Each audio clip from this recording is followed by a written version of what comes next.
did the registration, people said, what do we do? I said, I tell you what, you're concerned about election integrity. Yeah. So we started recruiting poll workers, watchers in Virginia. It's called sworn election officers. We recruited 1,343 people in churches. Here was what's great. They didn't see them coming. These were Sunday school classes, y'all. These weren't political hacks. They weren't experts. They weren't consultants. They didn't work for the campaign or the committees. They were people at Maple Street Baptist and Calvary Chapel down the street. And I just wrote a little 3x5 card. We're here to pray for you. Want to pray with you. What can we do to help? And by the way, we'd like to see a copy of all the new registrants since last Friday night at midnight. Blew them away. Blew them away. One day they called and I said, look for two things. People over 100 that can vote, that voted. Not that they can't vote, Hogan, but it's a flag. Did y'all agree? Come on now. It's a flag.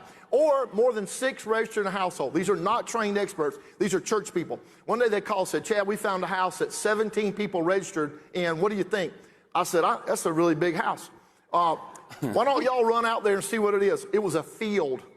No structure. The first election commission official that Jason Miyares indicted was that lady, because that was going on. We looked in Michigan. We separated it by hundreds. We found the first 200 names, over 100. We found online obituaries for 67 of them. So I know there's no cheating and there's no fraud, but you got to have eyeballs on it. We believe, no secret sauce, like you said, no silver bullets. We believe if you get the churches involved, they've never done this before. The 1,343, only 2 had ever done poll watching. Y'all, there are God-fearing, flag-waving, tax-paying Americans who love this nation, and they're sick and tired of what's going on, but you got to talk to them authentically. So we're going to be in every state we can possibly afford to be in to find those pastors, to embolden them to say, I want to get involved.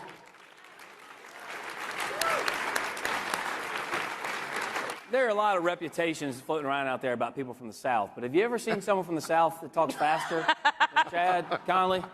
It's unbelievable. All right. One more question for you as we begin to wrap up here. I saw this on your Twitter bio, and I just had to ask you about it. You say you're a based mama. I am. You're a hashtag firebrand. Firebrand, an American nationalist. That's exactly. You want to be involved in this country and make her a better place for generations to come. Tell us, do you see that happening in this upcoming election? Do you see that happening in Nevada? Can we all work together to get it done? Absolutely. I think there are definitely things that we could do to ensure that these election interference laws, that I call them, can be changed. If you want to see all this bad legislation repealed, what you have to do is support your state legislatures. Yes. If you flip your legislatures red, every bad law on the books will go away. And that's where it starts, really. So, Chad, last question for you, too. You're talking about the pastor networks. You're talking about a lot of different states.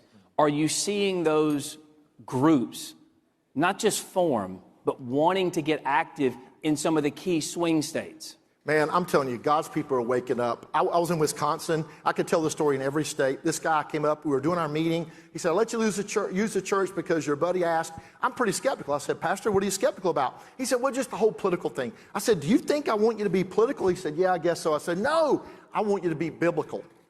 He said, I'm not sure I understand. I said, stick around. Listen to me talk. He said, I got to go. He stayed out there the entire time. He comes up to me afterwards. This is in a key spot in a place like Wisconsin, swing state. He grabs me by the arm, and after I get done, he says, I want to be ground zero for everything you do in Wisconsin. It gives me goosebumps right now. If we just wake up the church a little bit, just a little bit, 40 to 45 million non-voting Christians. And I know people want to go after this bright, shiny object, whatever's sexy and fun and all that stuff. Go find the low propensity voters in the churches, and the way to access them is the pastors through relationships. Absolutely, Chad. You know, you and I have talked about this too, but God ordained the family, He ordained the church, but He also ordained the state. Amen. And it's time for those churches to wake up and get involved, and I'm sure they will, thanks to the efforts you're doing.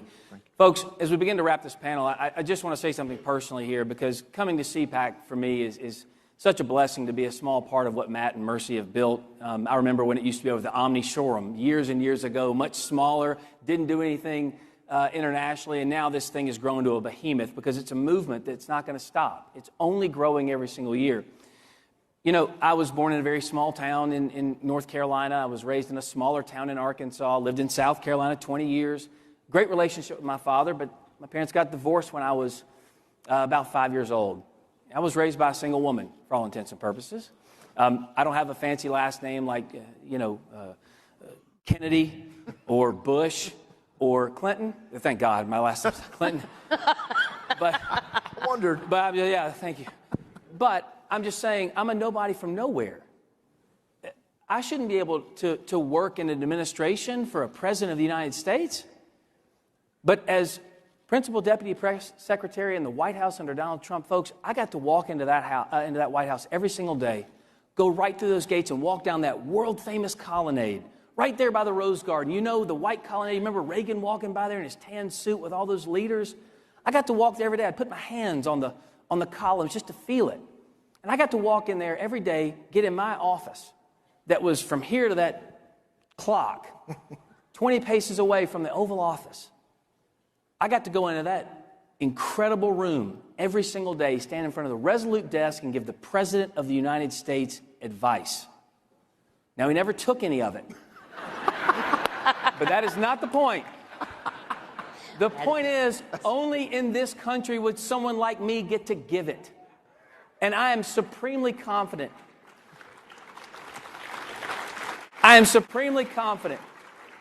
There are people around the world who use our American flag and walk through their streets chanting things like liberty and freedom because they know what everybody in this room knows, what the left doesn't know. That this country is still a beacon of hope and of strength and of democracy and of goodness all over the world. And I am supremely confident with people in this room, people on this stage, getting involved in our elections, it's going to stay that way, not just for this generation, but for generations to come. Thank you very much for today. Thank you. God bless.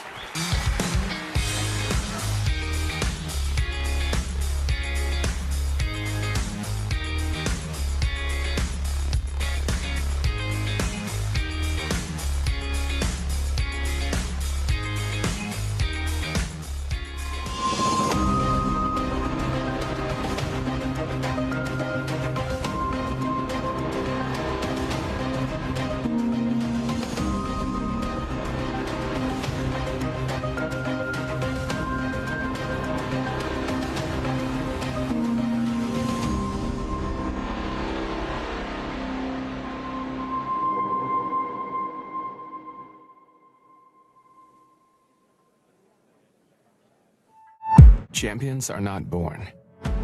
They're made of moments. At Liberty University, we push ourselves in the classroom, on the athletic field, and in the community to go beyond our limits and reach the world for Christ.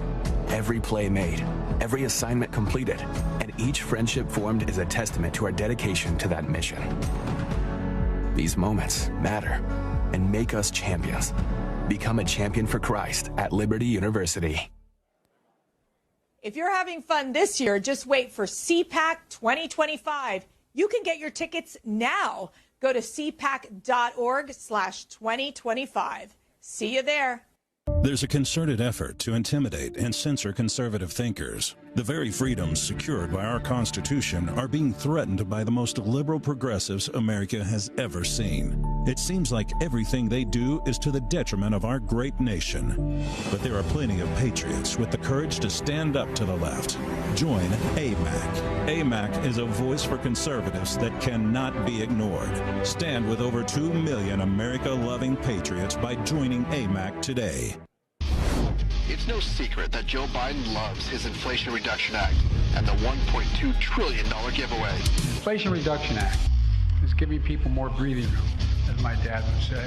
But Joe Biden is hiding something about his favorite law, a green new tax. There is a carbon price in there, which is the methane fee, and it's actually pretty significant, but it didn't receive much attention. Buried deep within the IRA is a huge tax on natural gas. We've raised royalties on fossils that are being extracted from public lands. The highest burden falls on the working class. The fee could amount to tens of billions of dollars annually. Make no mistake, Joe Biden's secret green tax is designed to harm American energy and ruin your family budget. But guess what? It's working. Secret taxes on our families. That's why in 2024, energy is on the ballot. Sources out there that are saying that Iran, their goal is to draw the U.S. into this broader conflict. There's no question that not only did the Iranian parliament come out and start saying death to Israel, you know that they've chanted death to America. They hate us. They hate our culture. They hate what we stand for, which is that of freedom and religious freedom. And for them, they want to take us down. And the mere fact is you have a commander-in-chief right now who is hiding in the basement that needs to be out there every single day answering the tough questions. Instead, they basically say that climate change remains the most important national security crisis that we're facing. They have caved in time and time again to Iran while knowing that they are funding Hezbollah. They've sent over $100 million, that is Iran, to Hamas, and over $700 million to Hezbollah. Clearly, it is about sponsoring terrorism. Clearly, it is about destroying our strongest ally, Israel, and then America. They put their lives on the line to preserve our American dream. Everything we have is because of everything they give. And now, more than ever, they need to know that we stand behind them. Each year, our community salutes honors the thousands of high school seniors who have made the selfless decision to pursue military service, not knowing where that journey may lead. For just $19 a month, you can provide the recognition and resources so urgently needed. Let's say thank you together.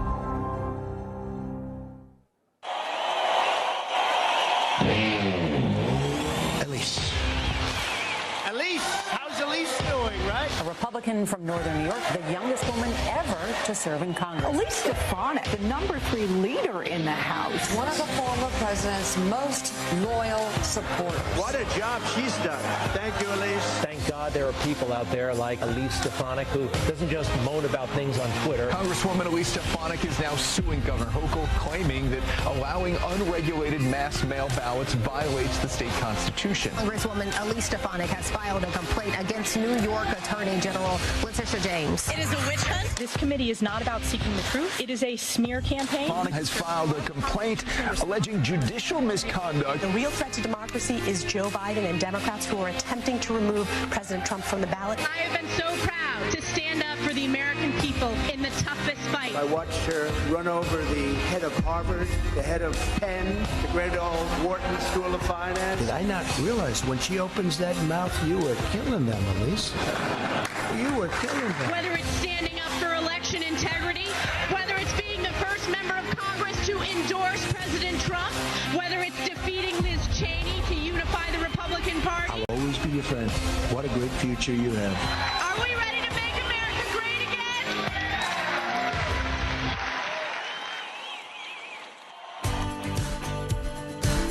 again? Ladies and gentlemen, please welcome from New York, Chair of the House Republican Conference, Congresswoman Elise Stefanik.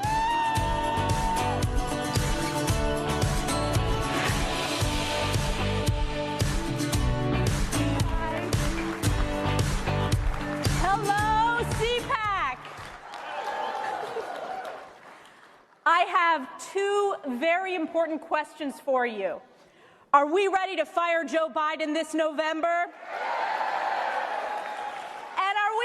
Ready to elect President Donald J. Trump to save America? Yes, we are.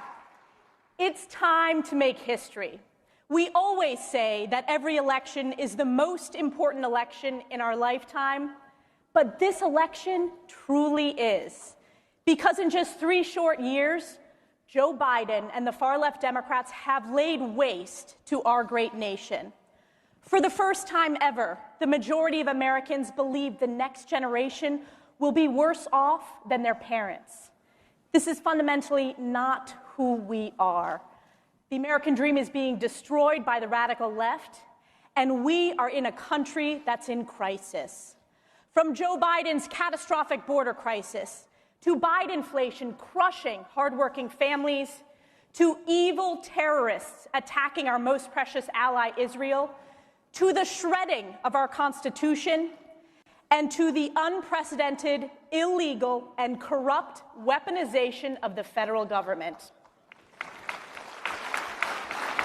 We, the people, must vote to save our hallowed republic. The mainstream media, the loyal stenographers of the left, they fundamentally underestimate we, the people, every day. They underestimate President Donald J. Trump every single day. And I'm proud to say they have underestimated me at every turn. But I will never underestimate the power of you, the power of we, the people. Because we know, like President Donald J. Trump knows, that we work for you. Not the arrogant editorial boards, not the cocktail party chattering class, not the entitled swamp, you, the people.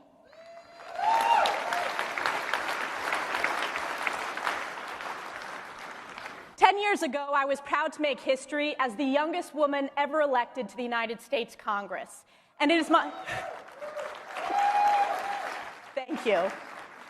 And it is my highest professional honor to represent New York's 21st Congressional District, the cradle of the American Revolution. I started my campaign at 28 years old. No one thought I could win a primary, let alone a general election, and flip a district from Democrat to Republican.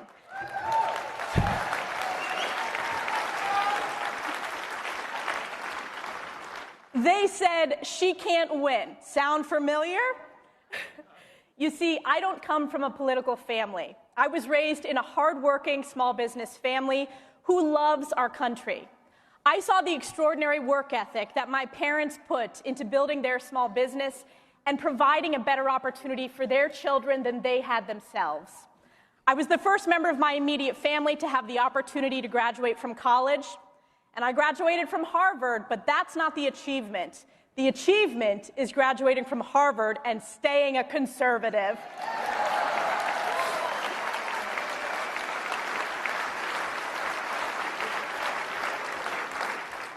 And don't worry, I'll get back to Harvard in a minute.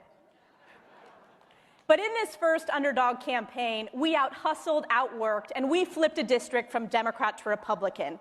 We were underestimated, and we won by a historic margin thanks to we, the people.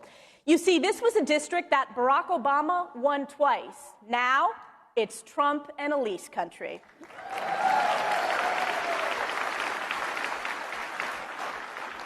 After that first election in 2016, Democrats came after me with millions of dollars in attack ads because I was the only elected Republican woman in the Northeast who stood by President Trump. The Democrats spent every penny they could muster, but I doubled down, fought back, and proudly voted for President Donald J. Trump.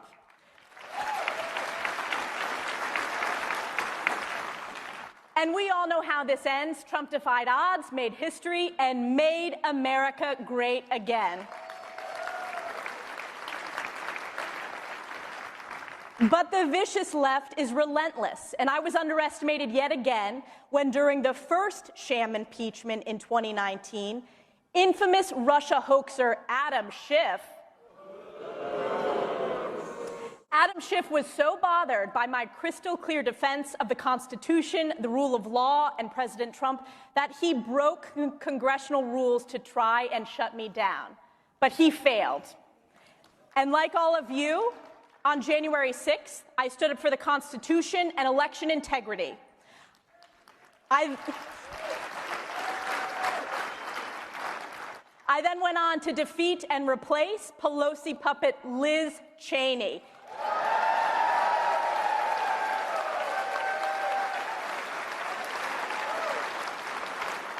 And now I'm proud to serve in top leadership as House Republican Conference Chair, and I'm proud to be the first member of Congress to endorse President Trump for re-election.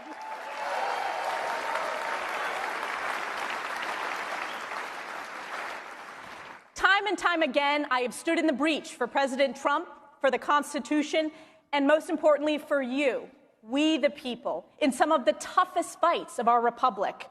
The American people know that I always have a backbone of steel. Just ask the presidents of Harvard and Penn. Sorry, I should say the former presidents of Harvard and Penn.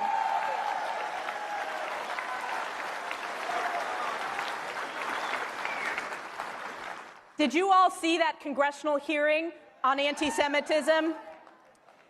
I've been in a lot of high-profile hearings over my years in Congress, but this was truly the most morally bankrupt testimony that I have ever witnessed. And I asked each of the university presidents a simple question, and it was not a political question. It was a moral one. And that question was this: does calling for the genocide of Jews violate your university's code of conduct on bullying and harassment? And shockingly, one after another shocked the world and answered, quote, "It depends on the context." And the world heard. Let me be clear, it does not depend on the context.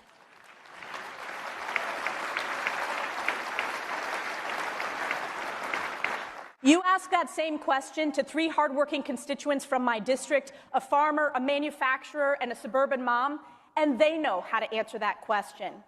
It is now the most viewed testimony in the history of the United States Congress with billions of views. And let me say it again for all to hear: 2 down, so many to go. They're fired.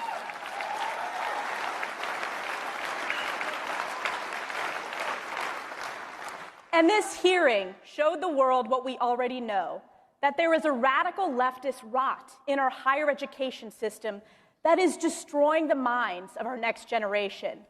These are the same so-called elite schools that rank last when it comes to defending freedom of speech. They gleefully cancel conservatives simply for being pro-life or standing up for election integrity, and yet they fail to condemn the genocide of Jews. We must stop the flow of taxpayer dollars to these dens of anti-Semitism.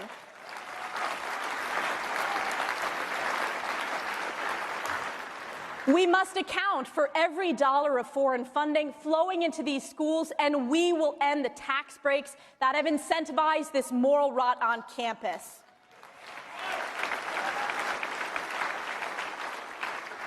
And we all know it's not just these 3 schools, it's sadly schools across the country. That's why subpoenas are already out the door. It's why we launched an investigation, and we will not rest until we hold them accountable.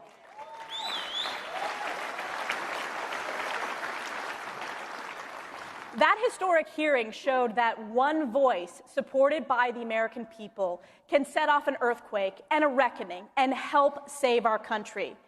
We cannot give up. The life of our country is at stake, and as we all know, the closer President Trump gets to victory, the dirtier the Democrats, their stenographers in the media, and the corrupt prosecutors will get.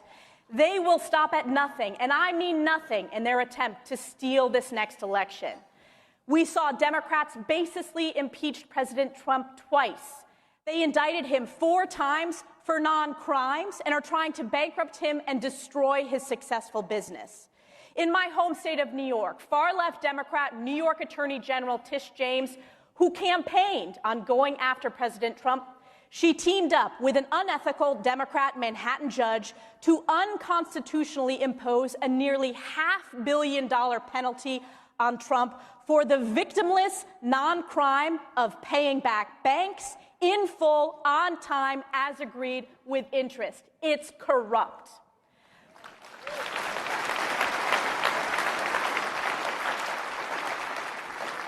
And the left has gone so far as to desperately try to remove President Trump from the ballot. Why? Because Joe Biden's approval is in free fall, and they want to take away the vote from you. Meanwhile, you have the corrupt Joe Biden crime family lining their pockets from illegal influence peddling schemes, the Biden crime family. Yet Democrats in the media like to pretend they are saving democracy. But it's the radical left and the Democrats that are destroying democracy. But we cannot let them, and we won't let them.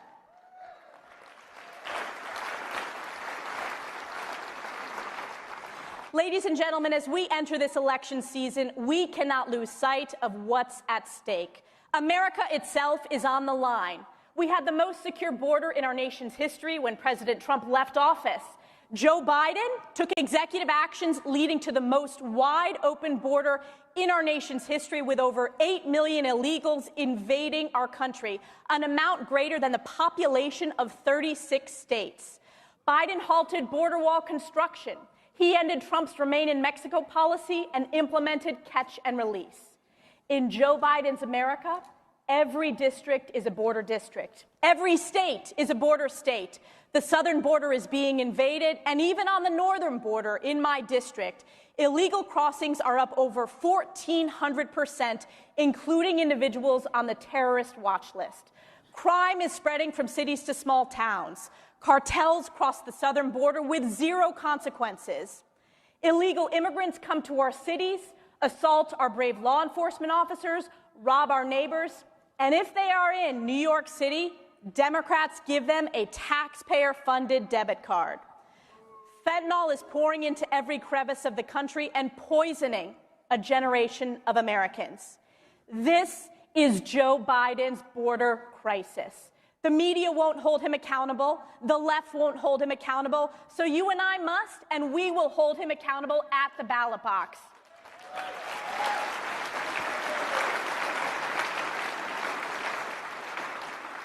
And the border crisis is not the only Biden crisis. We are in an economic crisis for hardworking Americans. President Trump left Joe Biden the strongest economy in my lifetime. Millions of new jobs, historic wage growth for blue-collar workers, the lowest unemployment in 50 years, booming U.S. manufacturing, and 15 million Americans lifted out of poverty. Yet Joe Biden and the Democrats quickly destroyed this booming economy by passing trillions of dollars of reckless spending, leading to painful Bidenflation, the worst inflation in my lifetime. Now, hardworking young families can't afford homes. Middle-class workers can't afford groceries. The cost for nearly everything has skyrocketed, from car insurance to family pizza night. And President Biden has the audacity to point to Wall Street and claim that the economy is booming and Bidenomics is working. It's offensive to the American people. And there's one more Biden crisis that I want to point out, and it's the most insidious of them all. It's one I witness every single day when I defend President Trump from the deep state. And that is the way Democrats attack our democracy. We saw it with the Russia collusion hoax. Obama spied and then lied.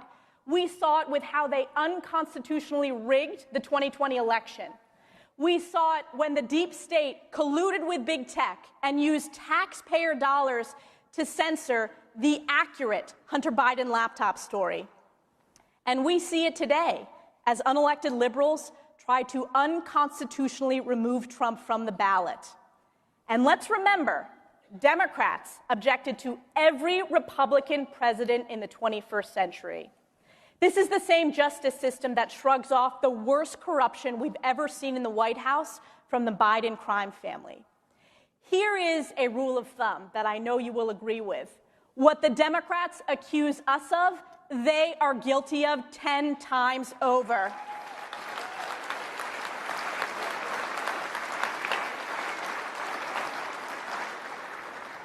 And here's why this really matters. If they weaponize the government against President Trump, they can weaponize it against you. And they have. Joe Biden's weaponized DOJ has targeted Catholics, gun owners, conservatives, and even parents at school board meetings. It's up to you, my fellow American patriots, to save our republic. President Trump truly has the most powerful force behind him. You, we the people.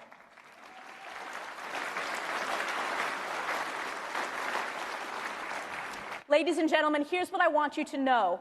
Whoever you are, wherever you're from, whatever your age, if ever there was a time for patriots to step up and fight, this is it. And it will not be easy. When the media and the elites attack us for supporting President Trump, it's because they are scared. They're scared of what he will accomplish when he drains the swamp. And they're scared of what you will accomplish. So remember what President Trump taught us. When they attack you, we double down and fight back. We are counting on the people to save this great country, to save America, and save America we will.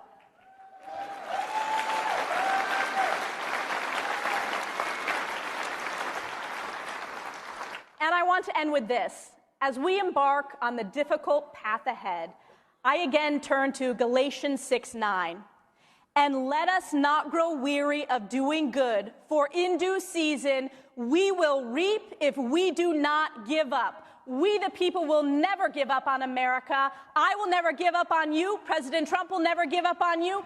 Thank you. God bless you. God bless President Trump. And God bless the United States of America. Thank you very much, CPAC. Thank you. Thanks, CPAC.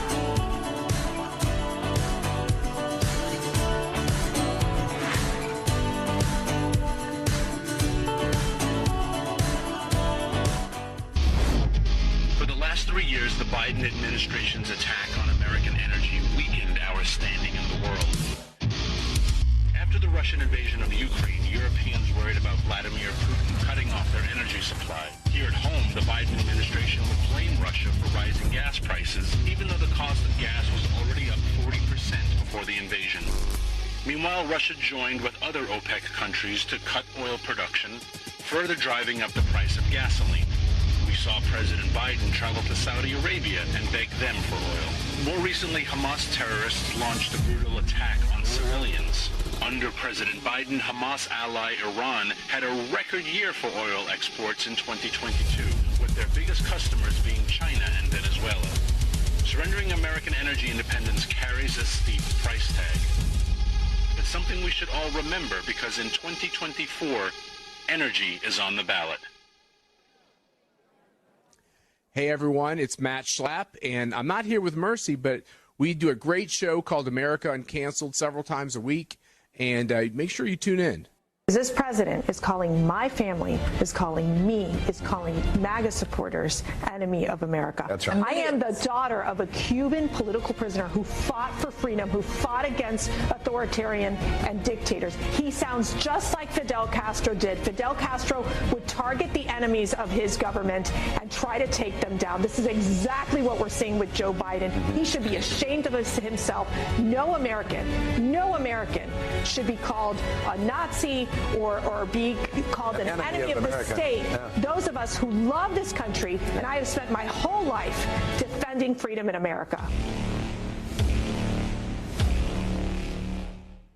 Being woke is easy when it was just a call to defund the police or end capitalism, right? It's a little different when your fellow ideologues start cheering for your beheading. And here's a question. This next video, does this look like London to you? The pro-Hamas protests making for a very interesting political moment at Harvard. A university recently ranked the worst school for free speech in America. What would Harvard do in a moment like this, we all wondered? A school that will expel you for using the wrong pronoun and making a pink-haired trans girl cry. Well, in this moment, Harvard just miraculously transformed into free speech absolution. Apparently at Harvard, there's nothing offensive at all, even though everything's offensive at Harvard. There's nothing offensive at all about celebrating the murder of 1,000 people, including a whole bunch of kids.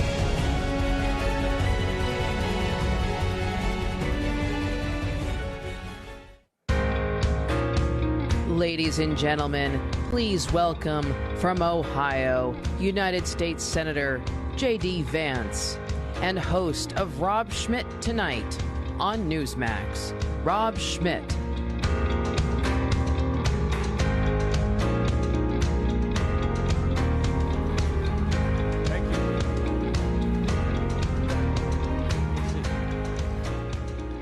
Oh. How are we doing, CPAC? Everybody good? That's nice to be here. This is my first CPAC, actually. I think it's your third, right? I believe it's my third, yeah. Third? Okay. It's good to be here. Good to see everybody here. All right, so we've got about 20 minutes here, and I kind of want to start the conversation on it's a 2-year anniversary of a war we've been funding now for 2 years in Ukraine. You've made a lot of headlines in the last couple of weeks with your position on this in the Senate. It's an unusual position. I want to kind of start off with that and just kind of ask you to clarify, what is your position on America's involvement in this war in Ukraine? Sure. Well, first, Rob, thanks for doing this and thanks for interviewing me. I think that they had me be interviewed because they were worried I'd go on too long and get us off schedule. So here we are. But thanks to all of you for being here, and thanks to CPAC for having me. I mean, my argument is pretty simple. First of all, I think that it is absurd for us to devote so many resources, so much attention, and so much time to a border conflict 6,000 miles away when our own U.S. southern border is wide open. We've got to focus more on our own problems close to home. That's my first position. Really, if you dig in from there, what I've argued is, look, we know that Democrats are obsessed with Russia. The Russia collusion hoax, everything for the past 6 years has been Russia, Russia, Russia, and it's clouded our judgment. We need to be smart about what we're doing. Now, of course, we don't like that Russia invaded Ukraine, but the question becomes, what can we do about it? And there are a couple of separate ways, I think, in which the elites of this country, Democrats and Republicans, have fundamentally failed the American people in this moment.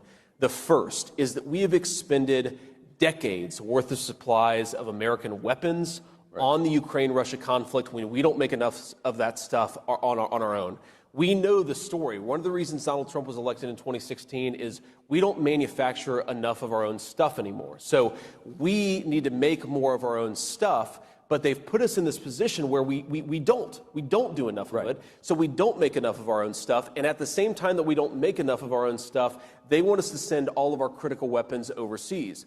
Well, what happens, God forbid, if the Chinese invade Taiwan? What happens, God forbid, if there's a direct threat to American soil? We now no longer have the weapons in store to actually prosecute our own national security. Let's focus on our own problems. That's the first failure, Rob. And the second thing, if I may say, is the way that these guys have obsessively focused on the problems of Ukraine to the exclusion of everything else that's going on in our country. I have seen colleagues of mine, even Republican colleagues, who are much more emotionally invested in what's going on 6,000 miles away than they are in their own country. If the thing you care most about, we can agree to disagree on Ukraine. I imagine a lot of you agree with me, some of you don't. Yeah. But if the thing you care most about is a conflict 6,000 miles away, you should not be a leader of this country. Focus on our own country's problems. And that was the crux of my question is, I mean, and especially that what you're describing is so evident in the Senate, I think, more than anywhere. I mean, it's what is that? Clarify what that is that exists inside of Washington. Why is it that when people go to Washington, they forget about the rest of the country? And that I think that all the wealth of this country exists inside of this bubble here in this city. And why is it that the rest of the world becomes so important and the domestic issues that we have go to the background? What happens when you get to Washington? So here's what I think's going on, Rob. I think it's hard for these guys to psychologically accept that they have let the country become weaker on their watch. It was, of course, Donald Trump, a complete outsider to politics, who ran in 2016 saying, you people, the bipartisan consensus in this country has failed and we need something else. Now, of course, he was born, I believe, in the 1940s, so he's seen all of this happen, but he's seen it happen as an outsider with the recognition that new leadership needs to happen. Now, here, let me just give you an example here. So my family, obviously, we're all from Ohio, but I have a lot of family from eastern Kentucky, the Appalachian part of Kentucky. In the county that my grandparents were born in, the life expectancy in that county is 67.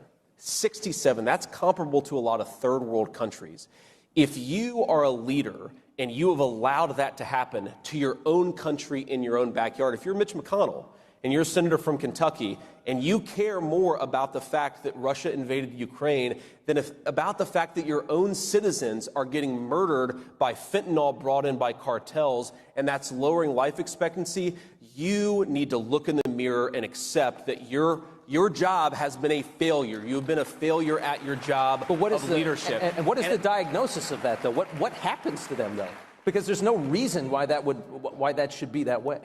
That's what I don't understand. The reason I think it's that way is because it's easier to look at the problem 6,000 miles away, to look yourself in the mirror and accept that you've been a failure in leading your country over the past generation. Look, think about this. The bipartisan consensus over the last 40 years in this country, it's seen the rise of China, it's seen the destruction of the American manufacturing base, which is why we don't have enough weapons to send to Ukraine and also focus on ourselves. I mean, I'm the father of 3 little kids, a 6-year-old, a 4-year-old, and a 2-year-old. Take your kids to a pharmacy today and be told that there's not enough amoxicillin for the kids of your own country because we let the communist Chinese make the antibiotics that we put into the bodies of our kids. This is a legacy of failure from these guys, and it's very hard for them to look themselves in the mirror and say, we screwed this up. And of course, the biggest screw up, the biggest problem we have right now is the American southern border. And if you're not focused on that, and you're not getting fired up about that, and you're not pulling all-nighters at the U.S. Senate about that, you're in the wrong job. Can I ask you, that's a good point. I want to ask about the Senate border bill that, is gone through, that is, basically being held up in the House at this point. Sure. Johnson doesn't want to bring it to the floor. How did a bill like that get crafted? I mean, was there any actual concern? I mean, was it leadership that put it together? Was there any actual concern about the border, or was it just used as a ruse to get money for foreign wars? I mean, how did something like that happen? Oh, how much time do we have, Rob? This is, we could go a long time on this. Here's basically what happened. So any negotiation, we're divided government, right? Democrats control the presidency, Republicans control the House. The thought was, going into it, Republicans are divided about Ukraine, but we're united on border security. We want border security. Democrats are divided on, or are united on Ukraine. They're divided on border security. So there's the seed of a negotiation, a successful negotiation. The Democrats will give us border security, and then we'll give them money for Ukraine. Now, set to the side whether you like that negotiation, that was the way it was set up. The problem, Rob, is the border security was always fake. And I've heard from Democratic colleagues, I've heard from Democratic staffers who have said the Republican leadership in the Senate never pushed that hard for border security. There was always this kind of wink, wink. Well, we've got to go through the motions here. We've got to convince the conservative knuckle draggers like J.D. Vance that we can care about border security, but we don't really care about it that much. So the American people got screwed in that deal. So then they don't want a secure border. Exactly. It was always, well, they at least care more about Ukraine than they do about border security in their own country. It was always a fig leaf. It was always, the idea was, we're going to write another $61 billion to Ukraine, and we'll sort of, throw a bone to the people of CPAC and say we tried to do border security. But think about it. If you go into a negotiation saying, we don't actually care about the thing that we're allegedly negotiating over, you're not going to get anything, and that's exactly what happened over the last couple of weeks in Washington, D.C. It's a disgrace, and every person here should be pissed off about it. That's exactly, I'm sure they are. And to clarify, when we're talking about you're not anti-Ukraine.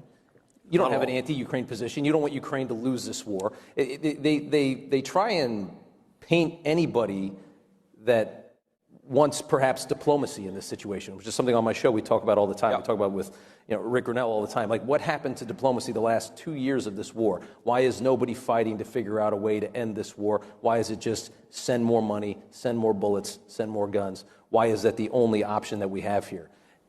Why is that the only option that they're willing to look at? Why is it that there's no Tony Blinken in the room trying to figure out a way to get out of this thing? It feels like they want the war.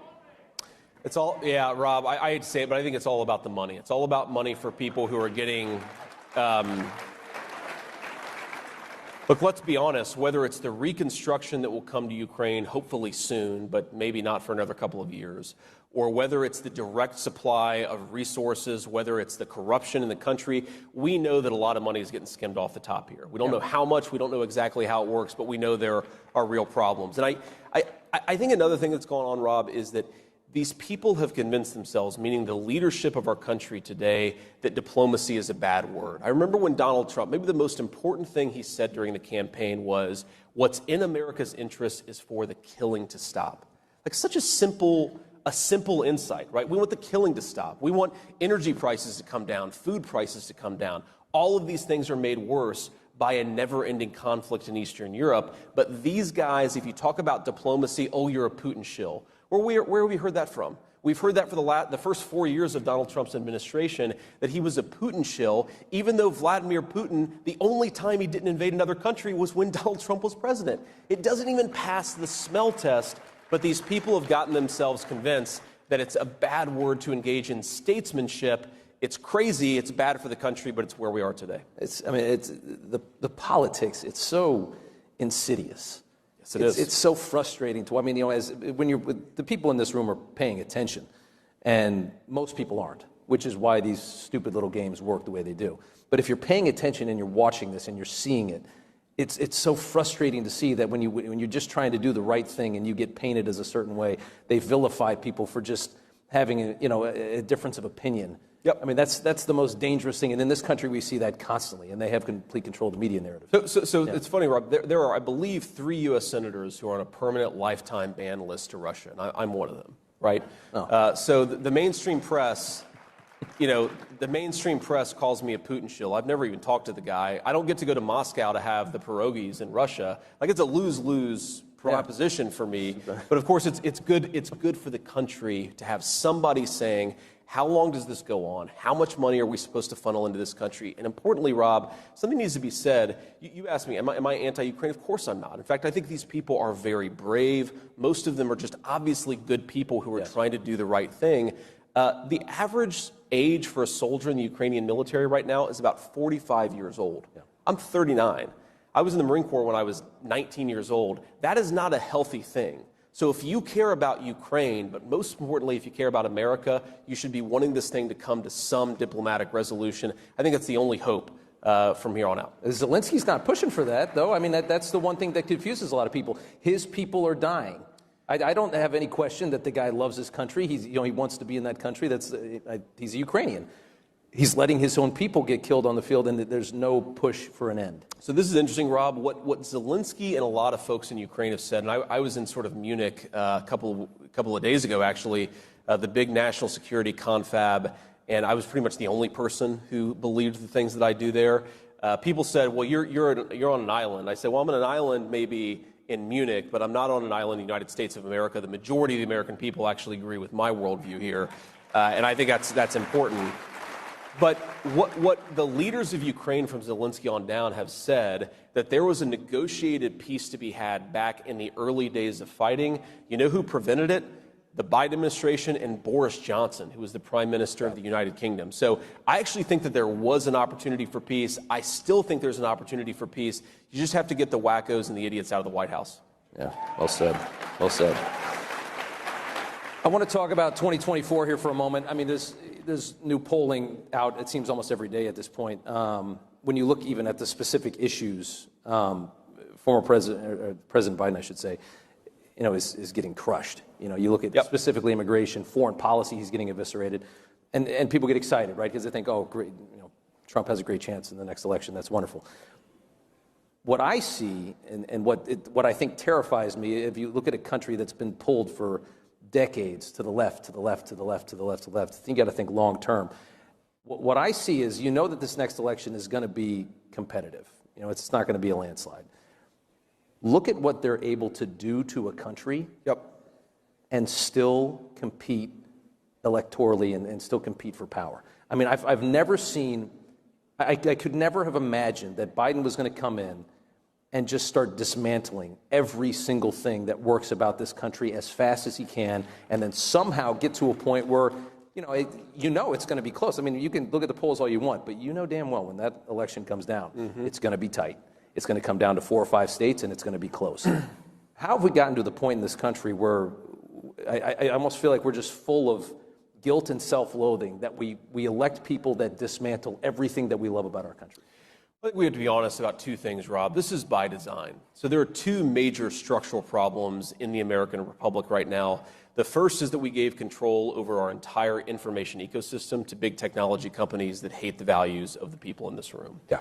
If you really want to have a free and fair election in 2024, the most important thing, break up Google. Break up Google and return power over the information economy to the American people. Just think about this. That's where 99% of people, regardless of their politics, get their information. We know now that it's completely dominated by left-wing radicals. It has a complete monopoly. I think it's illegal, by the way, to have that monopoly control over information. You go in and type in, did Donald Trump say such and such about immigration? Or is Joe Biden too old to be president of the United States? Well, the answer is yes, right? You don't need a Google search for that. But the results will be so biased and so corrupted in a left-wing direction. That's one of the reasons why we have major problems with our elections in this country. One other point, Rob, I didn't realize this until a few weeks ago. The immigration chaos, we talk about it all the time. We talk about the sex trafficking, these poor kids who are brought into this country by the cartels and sold into slavery. We, of course, talk about the fentanyl problem. The reason why we have a border crisis, it is by design. Biden is invading the country with people who he knows are going to vote disproportionately for Democrats. And this is an important point. Again, I didn't realize this until a few weeks ago. California has 5 more congressional representatives than it should. Do you know why? They count illegal aliens for purposes of assigning apportionment in Congress. So when these guys flood the country with millions of people who shouldn't be here, they destroy the voting power of citizens in our own republic. This is by design, and this is maybe the last very good chance we have to stop it in 2024. It is something else. I want to finish off. I want to talk about Trump's legal woes. Obviously he still has a number of cases against him, but and again, we just talked about the polling shows Biden in a lot of trouble. Do you really think that they're going to try and throw this man in jail? Absolutely. They're going to try with everything. But will they be able to do it? Absolutely not. I think the American people are too strong. We're too woken up to it. But look, I was thinking about this earlier because I serve, I had some success in the private sector before I got into Washington. That's unusual for most of my colleagues in the Senate from either side of the aisle. Most people in politics, think about this, from Nancy Pelosi's stock picking to others, they get richer from having served in Washington, D.C. Donald Trump is maybe the first politician in my lifetime who will be much poorer for having served his country. That is the best evidence that we should reelect him in 2024. He's actually sacrificed for this country in a way that's very unusual in politics. But because he actually does it for the right reasons, they're going to try to destroy him. And they've been trying to destroy him. What was the Russia collusion hoax? It was about destroying Donald Trump. This ridiculous New York fraud case, it's about destroying the guy's wealth before he re-enters the Oval Office. All of these lawfares, they're all about showing the American people that you can have the president you want, but we're going to try to destroy him if it's not approved by the elites of this country. It is why we have to renominate him for the folks in South Carolina who are voting tomorrow. We can't let the crazies and we can't let the judges determine who our nominee is. We decide who our nominee is, and we decide who our president is too. Well said. Well said. I think we'll leave it there. Senator, thank you so much. We appreciate it. It's great to talk to you. Thank you all. Thank you guys very much. Great to have you. Thank you. Good to see you. Great, guys. Ladies and gentlemen, make sure to visit the CPAC store powered by Revere Payments, located on the lower level in CPAC Central. And don't forget to vote in the CPAC straw poll. Go to cpac.org/straw poll and enter your PIN number located on your badge. Remember, every vote counts. On January 7, 2021, they tried to silence our voices forever as 1.2 million Americans were deplatformed, including our great real president, Donald Trump.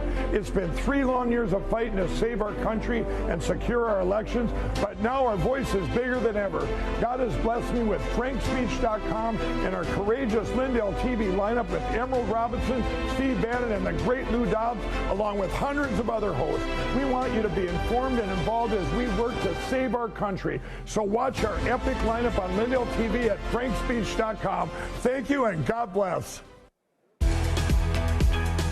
Ladies and gentlemen, the better view. Please welcome journalist and host of the Megyn Kelly Show, Megyn Kelly, and CPAC Senior Fellow, Mercedes Schlapp.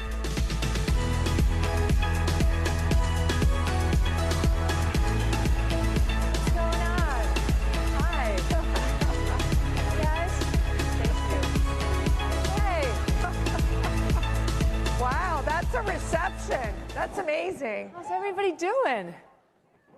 The media told me nobody was here. Look at all these people. Megan, this is your inaugural CPAC appearance. Yes, I was never allowed to do this kind of thing when I was at Fox, and now I'm free. You're free. You're free. And let's talk a little bit about this. So there's this rise of alternative media. I don't even want to call it alternative media, but it is this media that's trying to present the truth. It's trying to present a more comprehensive picture. How have you seen media change in your career? Oh my God, hugely. I mean, when I was a lawyer back in the dark ages, I remember seeing clips of this woman, Jessica Savage. And if you're old enough, you remember who that is. And if you're young, you've never heard of her. But she was on NBC, and she was beautiful, and she rose at the same time as Connie Chung, and made it at a time when very few women were even in news. And that was the era of like straight facts, no personality, just the facts. And that was a golden era in some ways. It wasn't completely infected with left-wing bias. It was there, but it wasn't as bad. And then you flash forward to during the Trump era when they openly declared their bias. They leaned into it. They thought it was important to say their own opinion. He's a bigot. He's a racist. He's a this. He's a that. And completely sacrificed their objectivity. And in so doing, sacrificed the industry. I mean, it was, I've said before, it was an assisted suicide. Trump helped them, but they did it to themselves. Yeah, but we just saw, for example, when President Trump won the Iowa caucus, and you saw Rachel Maddow come out on MSNBC saying, no, we're not going to put out the whole speech. Yes. No, because because she wanted her voice to be heard and not allow the viewers, now we know the viewers there are, lean left, to listen to what Donald Trump had to say. I mean, this is pure propaganda. So this is her problem. She never had children, and she decided her audience must be her children. They need to be babied like little toddlers because their mommy can't allow them to hear any of the naughty words that Trump is going to speak because she explained they traffic in truth at MSNBC, which is the biggest lie we've heard out of anybody over there. Yes. I mean, after all the years of Russiagate, for her to actually look at the audience and say, we don't traffic in lies and we can't allow a non-true thing to be said to you, and I'll be the policewoman of it, please. I mean, people know it's a lie. You're right about that. It's the media is this leftist media, this propaganda machine. They literally line up the Democrat talking points, and it is so much of this Trump hatred like I've never, ever seen. And quite frankly, they hate the Trump activists. They hate the MAGA voter. They are insulted by the MAGA voter. What is that disconnect? Is it just New York and like the New York media, that kind of elite media that is not understanding where the rest of America is? It's not just them. I mean, it's really all media other than alternative. But this is, I think, what CNN is struggling with right now. At least MSNBC has kind of owned how much it hates Republicans for a long time. They're not faking it. I mean, I give them points. I mean, they're fake news, but they're not faking it. Right. That's exactly. There's a distinction there. Right. But CNN, back when I was on the primetime of Fox News, I used to watch CNN as I was getting ready for the Kelly File. They were kind of boring, but they were straight down the middle, and you get the basic facts. Then during Trump, they completely broke. I mean, Trump broke CNN. He ruined CNN. They ruined themselves, but he gave them the invitation and they took it. Right. And now they want us to see them as possible to trust. Now we're supposed to look at the same anchors who said, not only do I disagree with you, I hate you. Yeah. I can't stand you. Your children, everything that is important to you, I loathe. And you're supposed to say, he could be fair. Sure, I trust her. It's of course a broken model, and I do think that's one of the reasons why alternative media is doing so well. Well, the Trump derangement syndrome grows even further when we're talking about lawfare. This is something that, we see the propaganda machine, something you would see in an authoritarian regime. Then you're moving towards this sense of lawfare, which is really, I think, a scary tactic that's being used by the left. But then it gets interesting. I felt like I was watching a soap opera when I was watching Fonnie Willis and her love interest, Nathan Wade, right? Yes. I mean, that was one of the craziest TV court, that you can imagine. It was like a soap opera. It was like a soap opera. I love what's happening in that case. I'm not going to lie. Tell us more. So I was not going to do a show today because I was coming here to be with all of you. So I took the train down. Yeah. And I took the train down, but then I don't know if you saw today's news on Fani Willis. Oh, please tell us. It's amazing.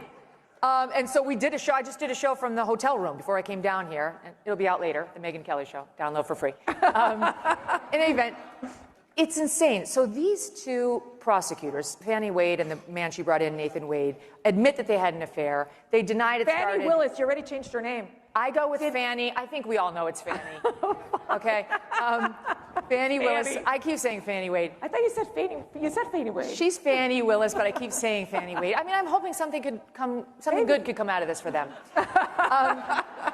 So they both took the stand in this trial. They denied that they had an affair any time prior to her hiring them. And now, bit by bit, we're learning, of course, it appears very much the opposite. And what happened today was the Trump team they subpoenaed the cell phone records of Nathan Wade during 2021. And according to the private investigator, who's got expertise in analyzing cell phone tower data and cell phone data, he called her. They spoke on the phone in 11 months, 2,000 times, 1,800 texts. I averaged it out. It was about 180 texts a day. I went back and looked at mine with my husband. We were at 1/5 of the ratio that those two were. He was allegedly over there, according to the cell phone analysis, between the hours of 11 p.m. and 3 a.m. and then midnight and 5 a.m. And according to CBS News, she's going to get ready to defend this today by saying he was part of my kitchen cabinet team. Oh, yeah. For discussing random cases. Because, you know, when you have business to discuss, who doesn't have their platonic colleague over at 4 a.m.? We were saying it wasn't a booty call, it was a Fani call.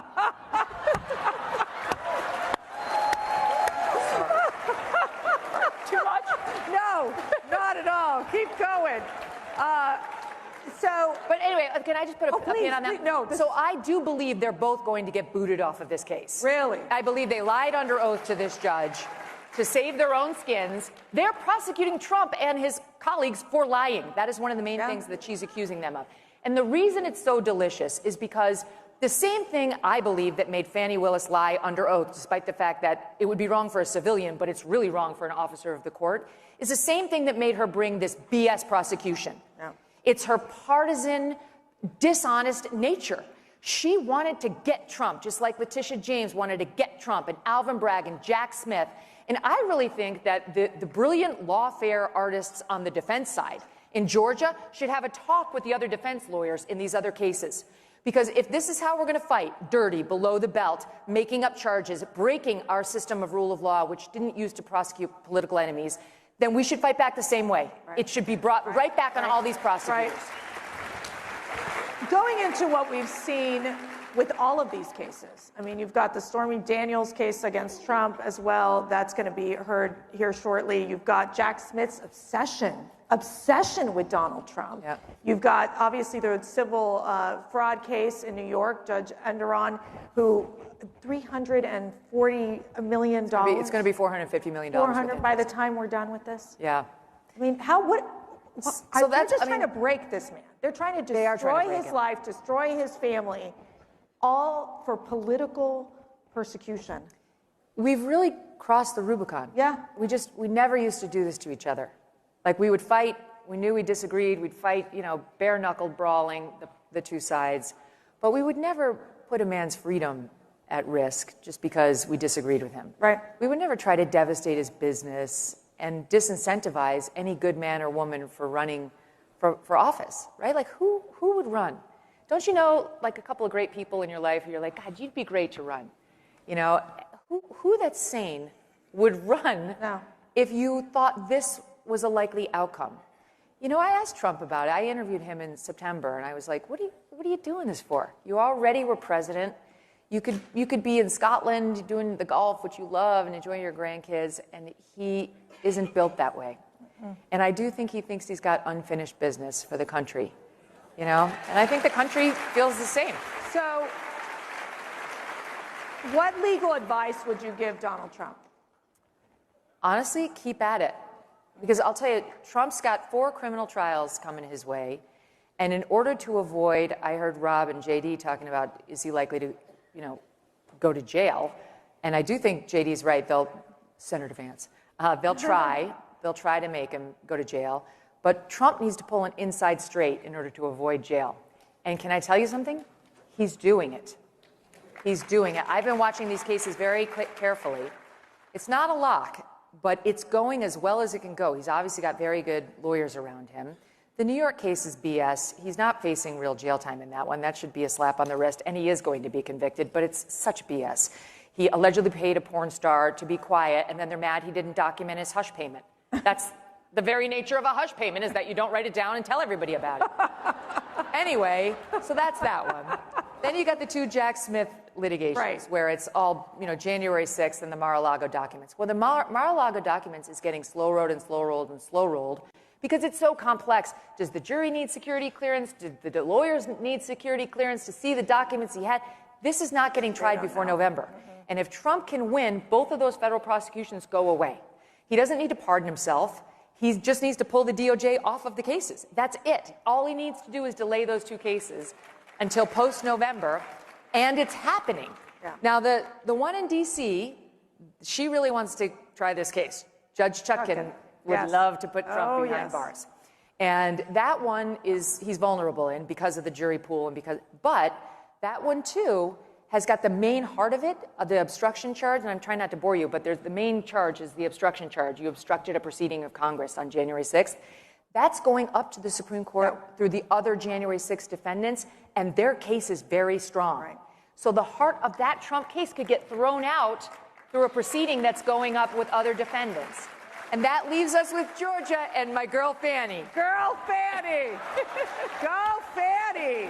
And if Fannie Willis is thrown off this case, her entire office is thrown off this case, and there are real questions about whether there is another prosecutor down in Georgia who would take it and wants to try it.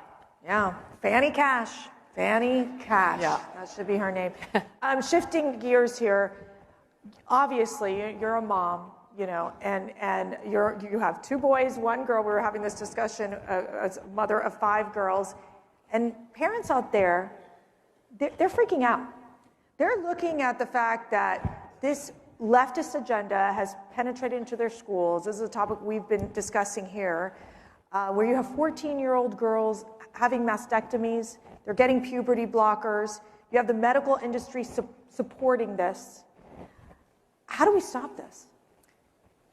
If you take nothing else away, I hope, from anything I say tonight, please take this away. Fight. You have to. You can't remain silent to protect your reputation or how people feel about you. Parents need to stand up against this. Your child's safety, and apart from their safety, their opportunity, the chance at winning, the chance of having the glory of crossing the finish line first, it's all in danger if you don't say anything.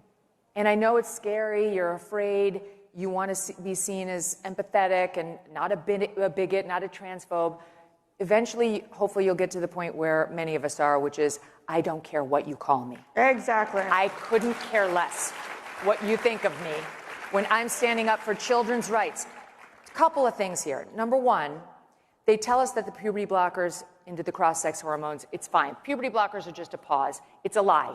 97% of kids who go on puberty blockers will do cross-sex hormones immediately thereafter, and you know what that does? That will sterilize your child. Now your child is more than likely going to be sterile and zero sexual enjoyment for the rest of his or her life. Did you know that? There will be no sexual pleasure for your child. You want to make that decision for a 13-year-old? You think they know what they're giving up? There was a detransitioner recently who managed to get pregnant, which is against all the odds.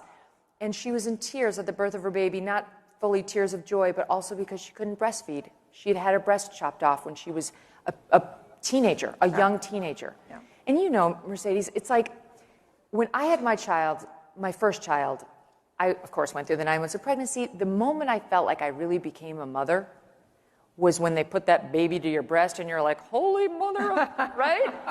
Yeah, it's this before and after moment. Don't men, what is it, chest feed? I can't. What it is? And there's no such thing as chest feeding. And the male pregnancy, that's the one I'm like, really, people? Chest feeding is child abuse. They pump these men through full of hormones, and then so that it can produce something approximating milk. And then this poor tortured baby is in agony trying to get enough out of there. It's a lie. But it's a lie. Megan, but this is the thing. The left has hijacked our language. They have changed what would be common sense, just language. We have to now do pronouns. Every time I see these young people out there where they on Instagram and they're like, she, her, they, it's like, no. Seriously. No. No. Pronouns are for English class. Don't do not them. for but it's like, how can these parents get to their kids and their grandkids and basically say, please stop this. You're being brainwashed. You have to inoculate them at home. You know, I mean, you have to get them, they're going to be in a leftist world. It's a leftist media, leftist sports, leftist corporate America, not to mention the academy, you know, the universities and so on. You have to inoculate them at home by talking about it. Right. We've told our kids, don't say your pronouns. If somebody asks you what your pronouns are, you just say, I'm not comfortable with that. You don't have to do it. Just because some leftist tries to make you, you don't have to do that. Right. And let me tell you something. There was a great piece online, and I love the line, the title of it. Pronouns are rohypnol. They dull your senses. It's the way the left controls language is to make you behave the way they want you to behave. You know, like, this is racist, this is transphobic, this is so that you won't do the thing, you won't say the thing. And saying the pronouns is how they get you to bend on gender ideology. They dull your brain to the incongruity of calling a he a she. And they're doing it intentionally. They want you to get dulled to that fake reality they're shoving down our throats. Right. You have to resist. You can say with all due respect, I don't do that. And look, if I'm sitting across, and I've actually had this conversation with Caitlyn Jenner, but if I were sitting across from Caitlyn Jenner, would I intentionally be like, he? No, I'm not looking to be a jerk. But I would not say, you know, what's it like to be a woman? How about being a girl, no, that's a lie. And I do think we need to reject pronouns and the lies of language because otherwise we're pulled in. We're part of the problem. And then on the biological men playing in women's sports, which again, I cannot believe that we are talking about this now. Like, I just cannot believe that we have to face this where our girls have to be put in a situation where they can actually get hurt. And they are getting hurt. Yeah, and they are getting hurt. There was Peyton McNabb in North Carolina who still has permanent injuries, including mental issues, brain issues, and paralysis down her arm after a male volleyball player posing as a girl spiked the ball so hard in her head that she suffered permanent damage. There was a girl playing field hockey in Massachusetts just a couple of months ago who got all of her teeth knocked out. As a boy, pretending to be a girl, slammed that field hockey ball hard into her face. There were 3 girls in Massachusetts this week, in Lowell, Massachusetts, who were hurt playing basketball against a 6-foot-tall boy pretending to be a girl. That's the way you should say it. There's no such thing as trans anything. It's boy pretending to be a girl who hurt 3 girls to the point where they had to end the game early, and the coach pulled the team. Someone's going to die. Someone's going to die. Find your voice. Fight. It's not fair, and it's not safe. No. And I think, I will say, in this room, we've got the fighters. These are the people who go back to their community, and they make a difference. They are so incredible in terms of getting involved in their communities, and so many organic groups have come out of CPAC, and they are the ones involved in so much of the election process as well, which is incredible. God bless. I want to move to the college campuses. We know we had a panel up here. Would Moses go to Harvard, which I loved. Of course, Schlapp comes up with these great panel names. And it made it on Jimmy Kimmel, which was kind of funny. So let me ask you this. There is, again, you stay shocked because you're wondering, how can so many young people not understand the role of Israel and not understand the Hamas terrorism propaganda message that's being pushed through TikTok, through social media to these young people, and then you've created this animosity on campus for Jewish students. Yeah. Well, I think there are 2 things going on there. Number one, back to the inoculation point. I don't think anybody could do this to my kids. No one's going to do this to your kids, Mercy. They know. No, we disown them, quite frankly. Well, we've gotten in early with our children. We've shared our values, and we've talked to our kids about what is going to be done to them on college campuses. And we, in our family, do not allow our children to use social media, which parents misunderstand. You can give them a phone.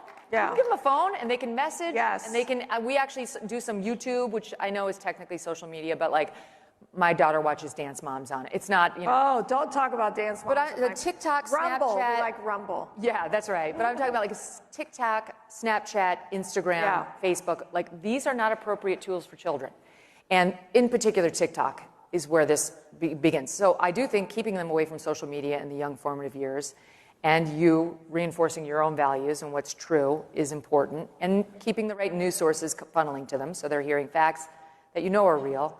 Not left. It's not like, don't leave Al Jazeera on the TV while you go off for your run.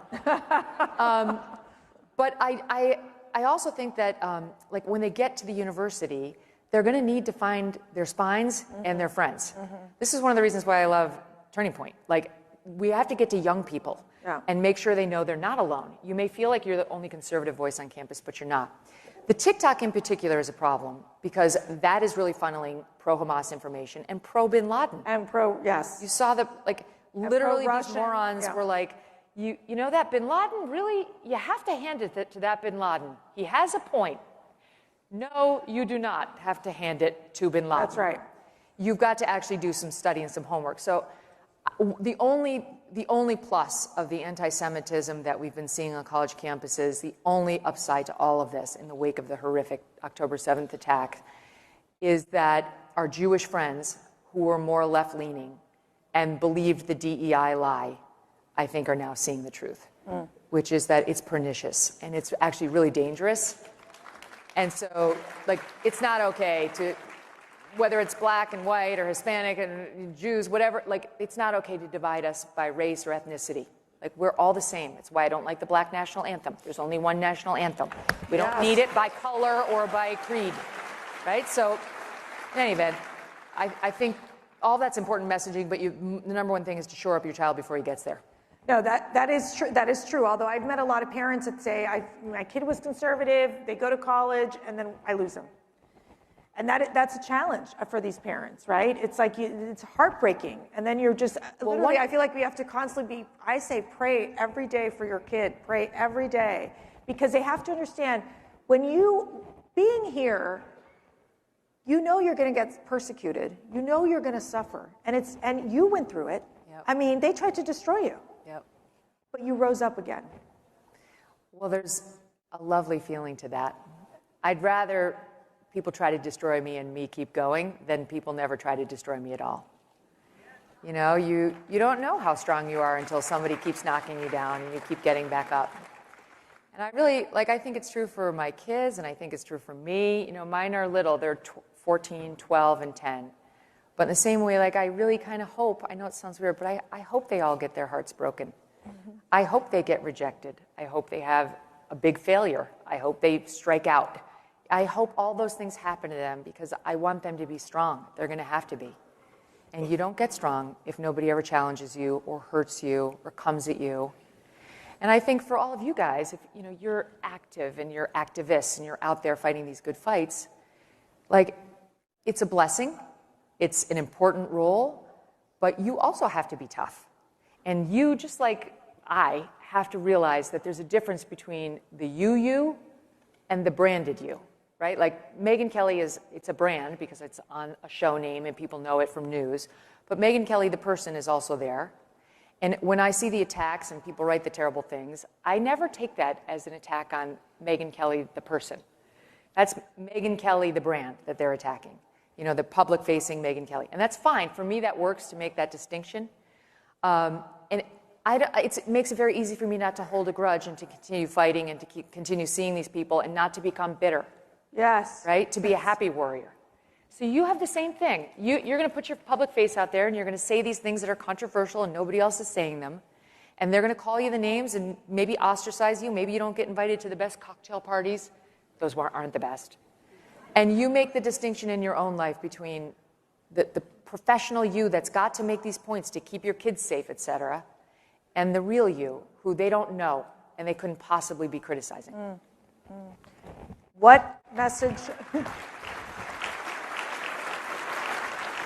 What message of hope do you want to give this group? Look, we're in, I would say, one of the toughest times of our country.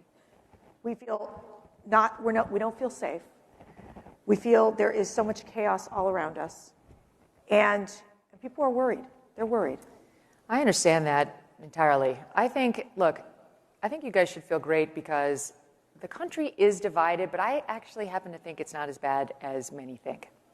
Look at the left. The left is coming over on immigration, right? They're coming over on some of the Trump economic programs. They're a little slow. But I'm just saying, the right is winning these fights, right? They're winning. It doesn't happen overnight.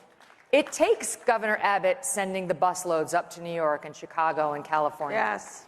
Like, these people have to feel the actual effects of their policies, and then slowly but surely they start to see reason. On the gender stuff, 70% of the American population believes that boys should not be playing in girls' sports, no matter what they declare themselves. That's something on which there's common ground. DEI, as I said before, that people are starting to shift on that and see the folly of this dividing us by race. And even those who aren't seeing it are going to have to live with it because we have a great U.S. Supreme Court right now that is issuing ruling after ruling, setting things straight, right? From Dobbs to the affirmative action case, and we're going to get a whole lot more like it.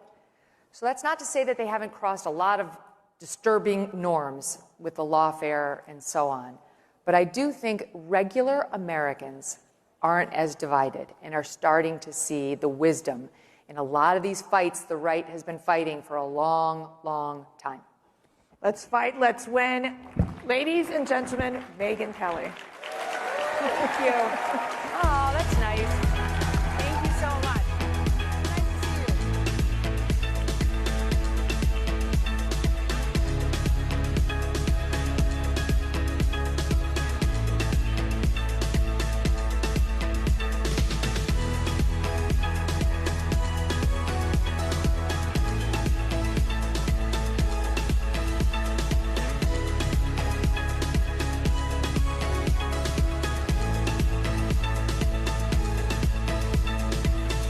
Ladies and gentlemen, this concludes day 2 of CPAC 2024, where globalism goes to die.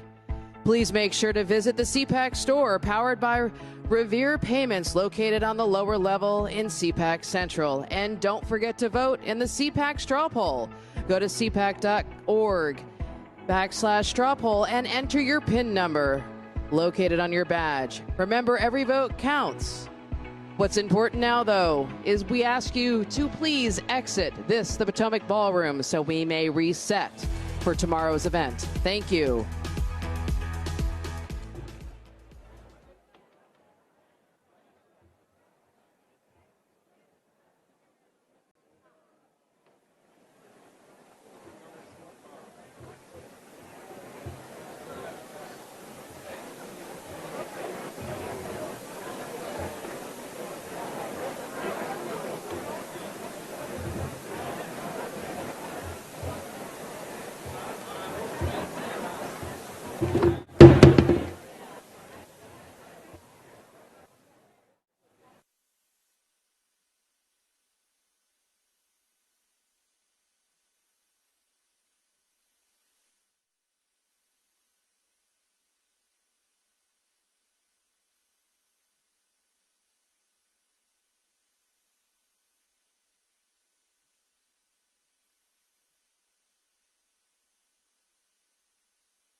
heal. She helped us unite. And not only was that the good and right moral thing to do, it was good for us economically. We were losing business, and we were sure to lose more business after that.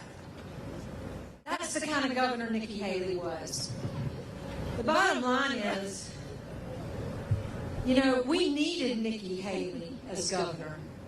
We needed her in the Trump administration. But we need her in the White House now.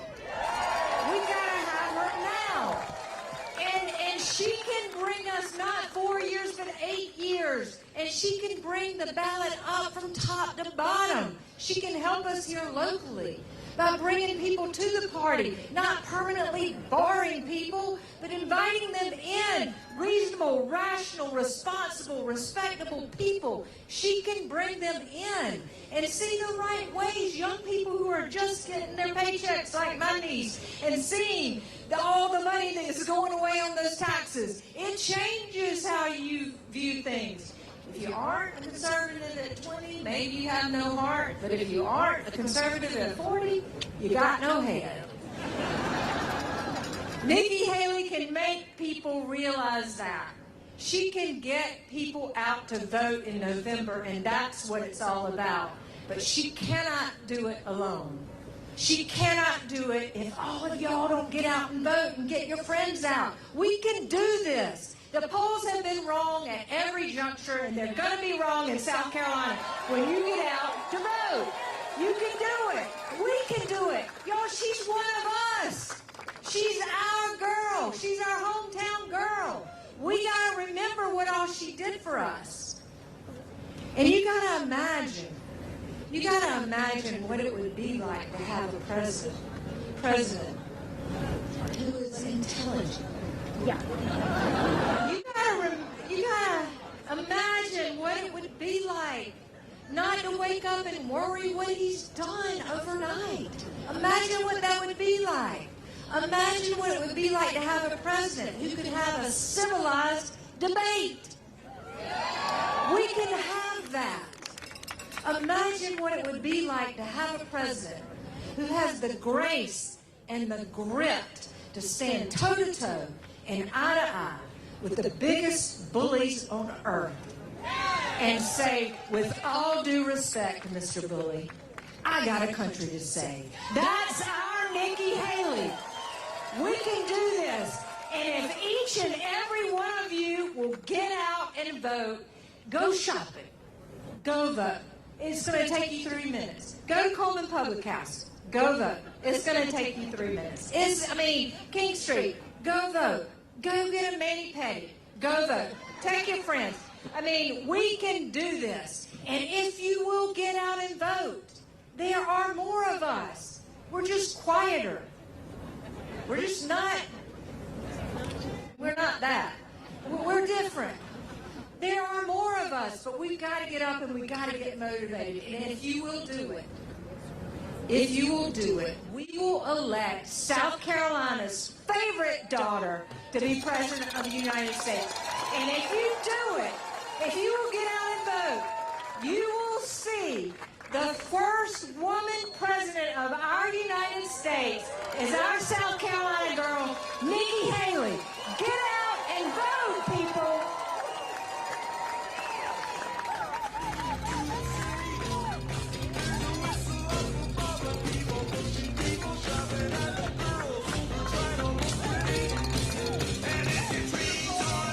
Ladies and gentlemen, please welcome your state senator, Chip.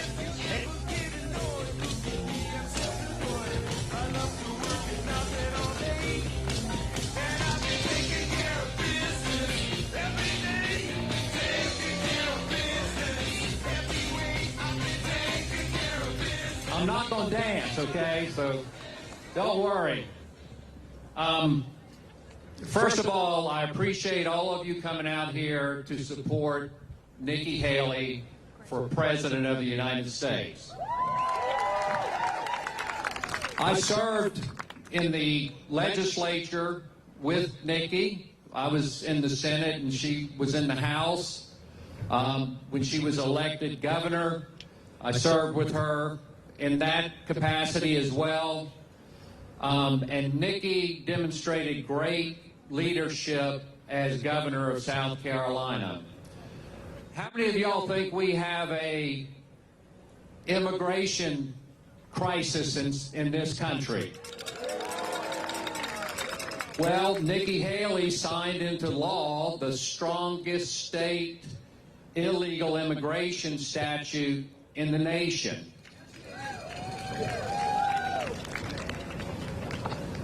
How many of you think we have some ethical problems at times up in the State House? Not for me, okay? But we do, and I worked with Nikki when she was governor to produce the strongest ethics reform law that has ever been passed in the state of South Carolina. And she demonstrated great leadership through the crises of the Emanuel 9 shootings, as Scarlett had mentioned. Great leadership, and the General Assembly followed her lead in the aftermath of that. Now I want to talk a little bit about why Nikki, it's really important that she be the nominee. Russell Kirk, William F. Buckley said Russell Kirk wrote the most important book of the 20th century for conservatives to read. The book is The Conservative Mind by Russell Kirk. And Russell Kirk said, a society, men cannot improve a society by setting fire to it. They must look back at the old virtues and bring them into the light. And what we have happening in this nation today is we are setting fire to our old, tried and true virtues. The left, the Democrats, what are they doing at the border? The border is on fire. It's totally out of control. What are they doing to our economy? We have $34 trillion of debt, totally out of control. What are they doing with regards to the Supreme Court? They're doing everything they can to undermine that institution because we finally have some conservative justices who are making conservative decisions, that are interpreting the law, not making the law, and the left cannot stand it. And we cannot survive another Biden administration. Look at what happened in Afghanistan when we pulled out of Afghanistan. Look what's happening on the border today. The border is, a country without a border is not a country. And we are a country without a border. We don't know what kind of enemies of the United States are moving in from our southern and our northern border. And we cannot stand another 4 years of the Biden administration because of these problems that they have created and the problems they refuse to address. And so I tell my friends who are not supporting Nikki Haley, this is what I tell them. The Democrats clearly want Donald Trump to be the nominee. This is why they're doing all this stuff. Now, I think it's unfair. I think it's uncalled for, but they're doing it for a reason. They want to run against Trump. I want them to run against someone they're afraid of. That's who I want them to run against. And they are afraid of Nikki Haley. And that's why they're doing everything to assure that Donald Trump's the nominee. And the polls indicate that. Every single poll between Trump and Biden is kind of within the margin of error. Trump's a little bit ahead.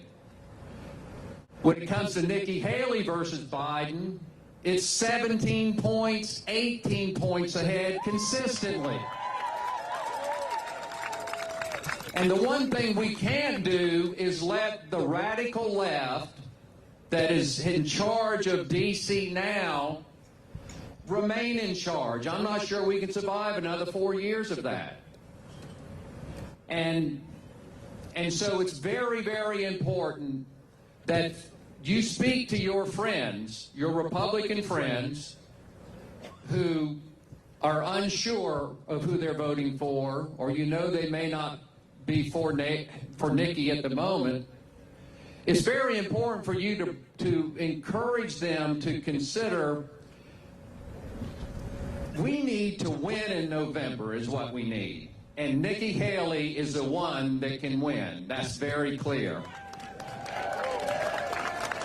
And if we don't win, if the Republicans don't win, this country is in it's in a crisis now, but it's going to be in a crisis that it perhaps cannot pull out of.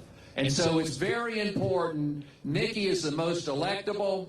She's demonstrated great leadership at the state level. She's great leadership as an ambassador. We are at a point in history that is not dissimilar from what led up to the start of World War II. What's going on in Europe, in Ukraine, the rise of China. We need someone like Nikki with that foreign policy experience as ambassador. And so tell your friends to come out and vote for Nikki, because if you vote for Nikki, that is almost a near certainty that the Republicans will regain the White House in 2024. Thank y'all, and you make sure you get a bunch of folks to come out and vote with you tomorrow.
Please welcome United States Representative Rob Oven.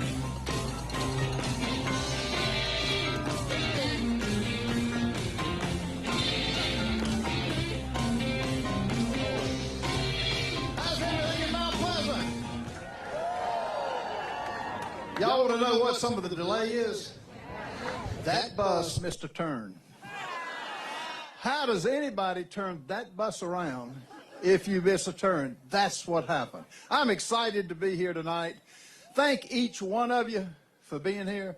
You could be anywhere, and you're here supporting our great candidate and our future president in Nikki Haley. Y'all, I won't belabor the point, but let me just tell you, I serve in the 5th District in Congress, and I can't tell you the shape this country is in, as Senator Campson and others have said. You need somebody with courage. You need somebody with dedication. I served with Nikki when she came into the House in 2005. I saw that fight. I saw that fight when she was elected not once, but twice as governor. She is as determined now. I wish all of you could be on the bus with her and her 2 children. She is as upbeat, smiling. She is as determined to take this message to the American people. And guess what? It's resonating. She is the one who beat 13 other fellas, as Nikki said. She is the one who goes on any debate and can take on anybody. She is the one who can get in front of any camera and tell the story, the vision, and she is a uniter and gets people so excited. And folks, she is the same behind the camera as she is in front of the camera. And I will tell you, in the political arena, that is rare. Join me in welcoming my friend, the future President of the United States, Nikki Haley.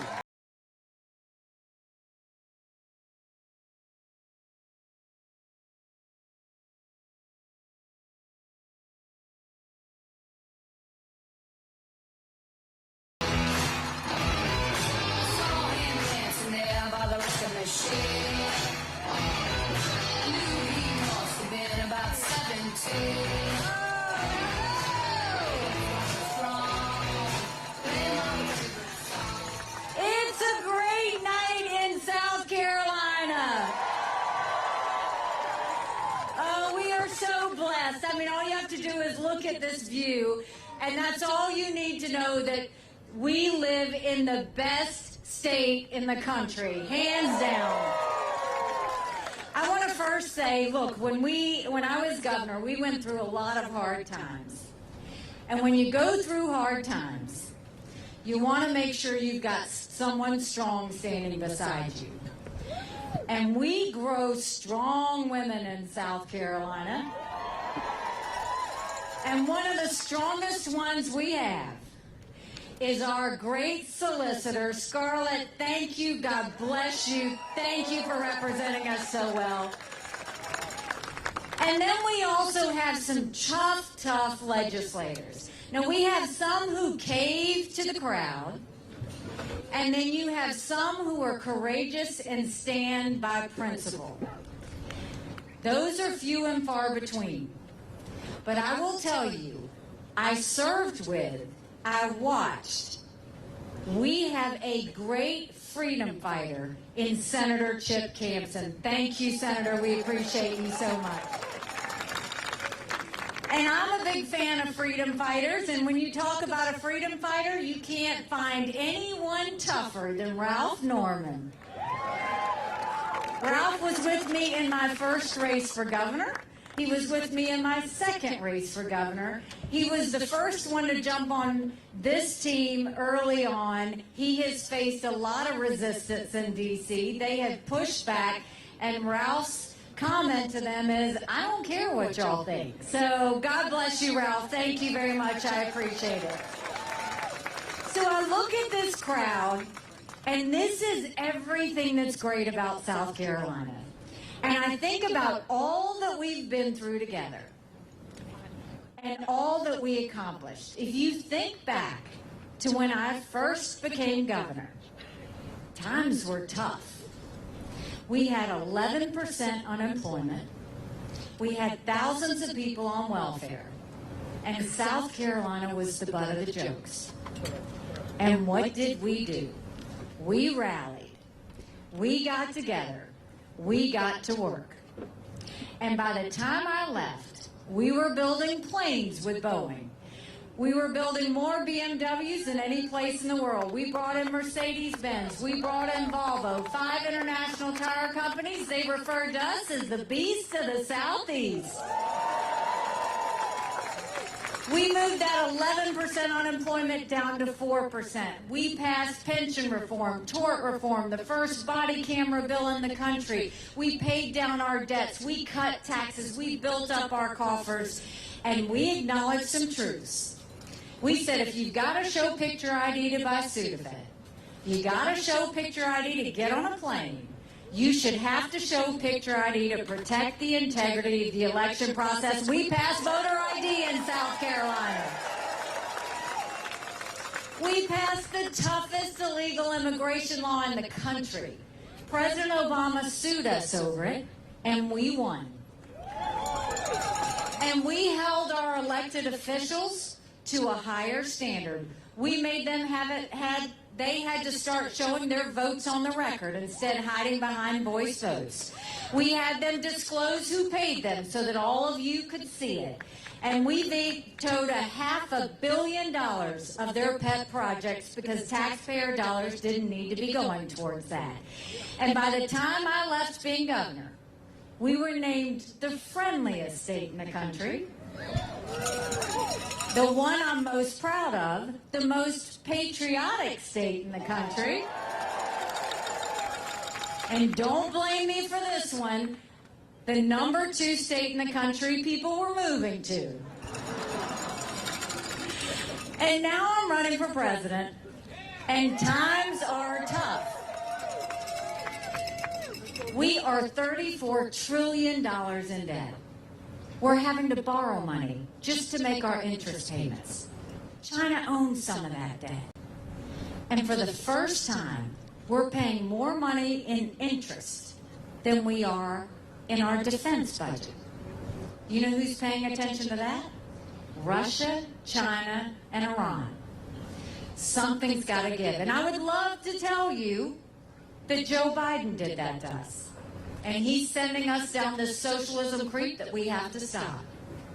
But the truth is, our Republicans did that to us too. Out of the $34 trillion in debt, Donald Trump put us $8 trillion in debt in just 4 years. They passed that $2.2 trillion COVID stimulus bill with no accountability that expanded welfare to where we now have 80 million Americans on Medicaid, 42 million Americans on food stamps. That's a third of our country. You're damn right. And did Republicans try and make it right? No. They doubled down and opened up pet projects and earmarks for the first time in 10 years, passing 7,000 of them last year. Now the problem is, if no one is saying something is wrong with the spending, that's our money. And they continue to do it, right? With no sense of accountability whatsoever. So we think we've got to make sure that we take care of our economy. And I think the best way we take care of our economy, don't you think it's finally time we had an accountant in the White House?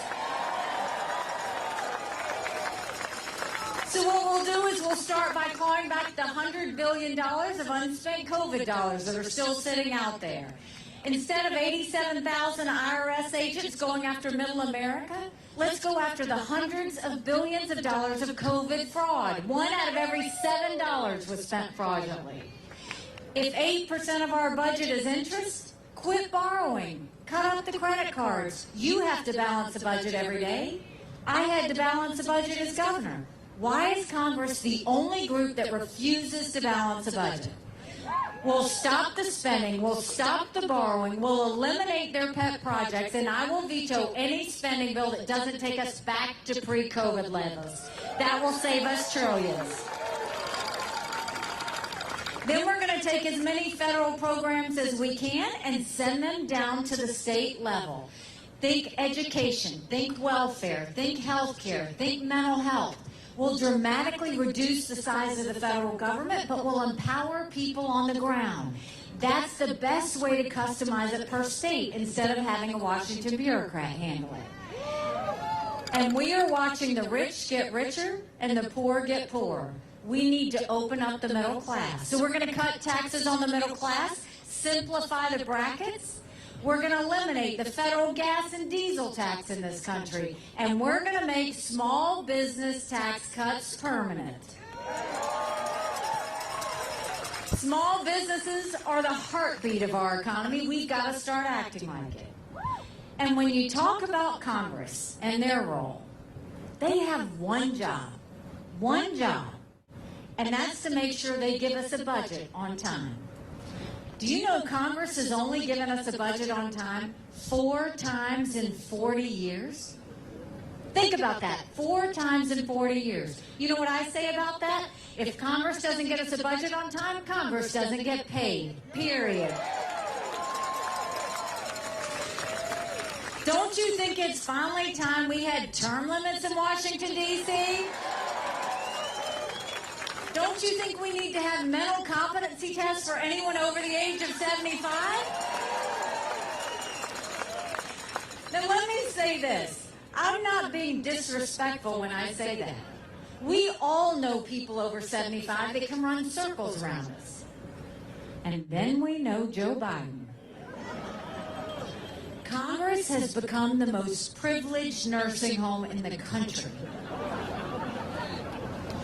This is nothing to play with. We need to make sure that we have people who are focused. They're making decisions on our national security. They're making decisions on the future of our economy. We need people that are at the top of their game. And then let's talk about the border. I can't believe we would allow this to happen in the United States of America. 9 million illegal immigrants have come to that border. We've had more fentanyl cross the border last year that would kill every single American. Number 1 cause of death for adults 18 to 45, fentanyl. And don't think for a second China doesn't know what they're doing when they send it over. You know, when I was governor, one of the things we did, we passed the toughest illegal immigration law in the country. I think we take what we did in South Carolina and we go national with it. We need to do a national E-Verify program so that every business has to prove that the people they hire are in this country legally. We need to defund sanctuary cities once and for all. No more safe havens in America. Let's put 25,000 Border Patrol and ICE agents on the ground and let them do their job. We'll go back to the Remain in Mexico policy so that no one even steps foot on U.S. soil. And instead of catch and release, we'll go to catch and deport. That is how we will stop what's happening in the border. But look at what happened last week. Congress actually had a border bill. And when you look at that border bill, it was good in terms of the fact that it strengthened asylum laws. And we have to do that. 3 million illegal immigrants came in under the Trump watch because our asylum laws weren't strong enough. So we need to strengthen those. The weak part of the bill was it didn't have the Remain in Mexico policy, and it had a 5,000 person threshold. We don't even want a 1-person threshold. We need to make sure we're vetting everybody. But the problem is, Congress should have stayed there and not left until they came out with a strong border bill. But instead, they went home on vacation. But the other side of it is, Trump went and told Congress not to pass anything until after the general election because he said it would hurt him. We can't wait one more day. We have got to secure our borders. Congress needs to get in a room, figure it out, pass a strong border bill, and Trump needs to stay out of it, period.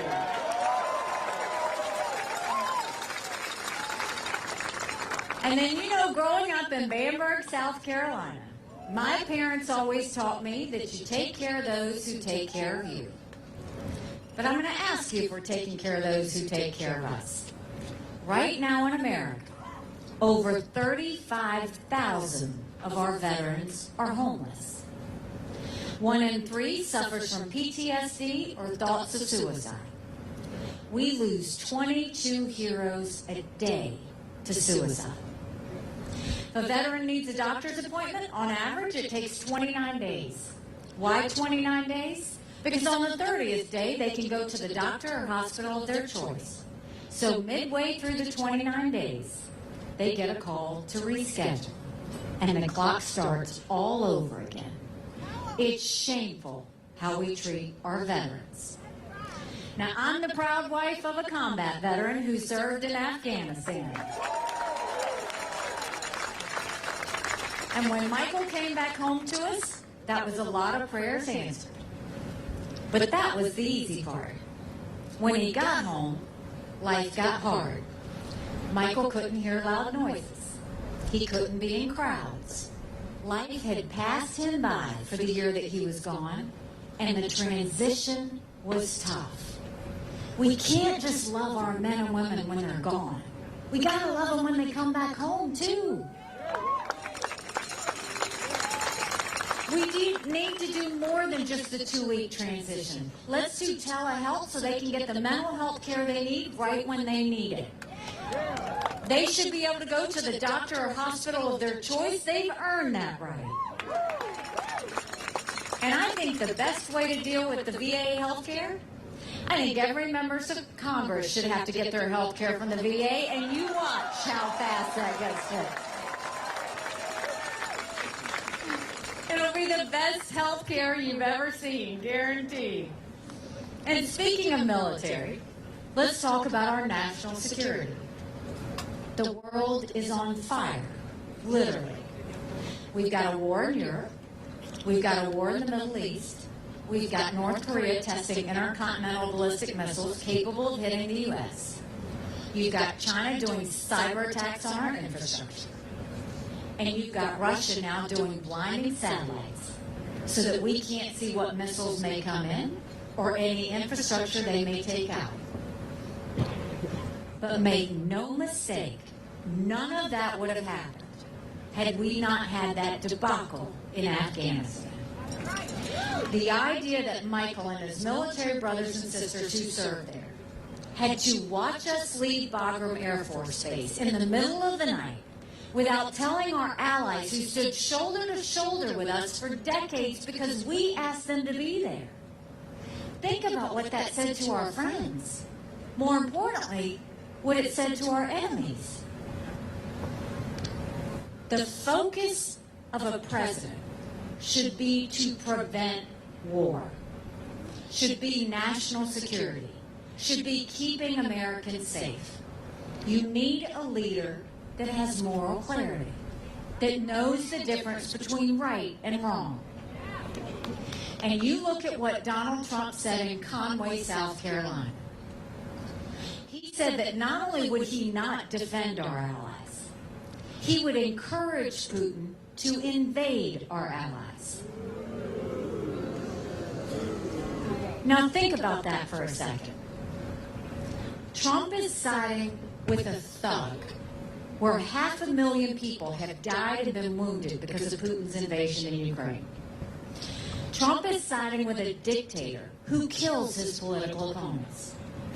Trump is siding with a tyrant who arrests American journalists and holds them hostage.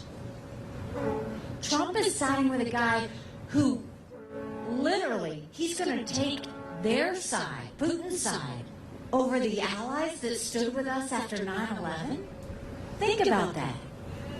In that one moment that he went off the teleprompter, he put all of our allies at risk.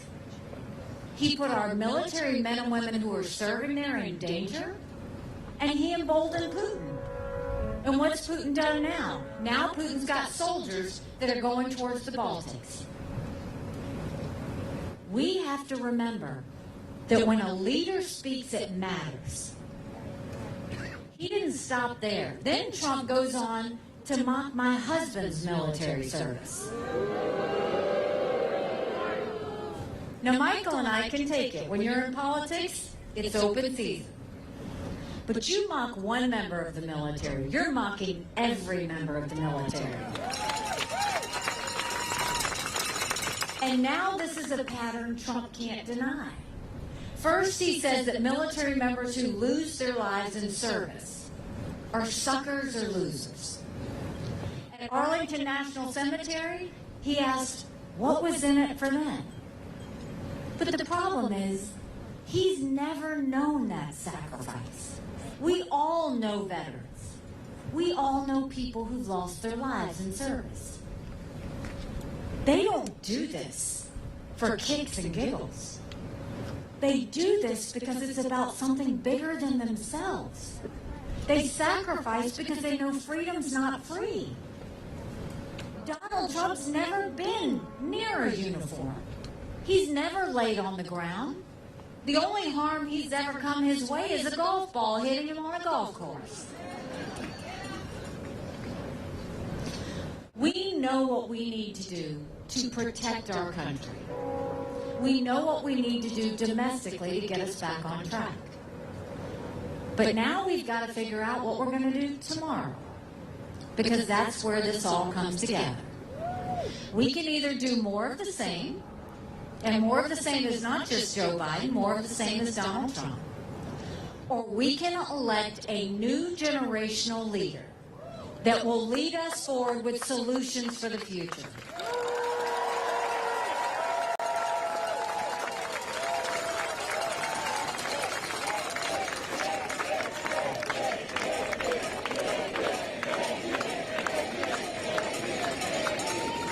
And think about what America's telling us.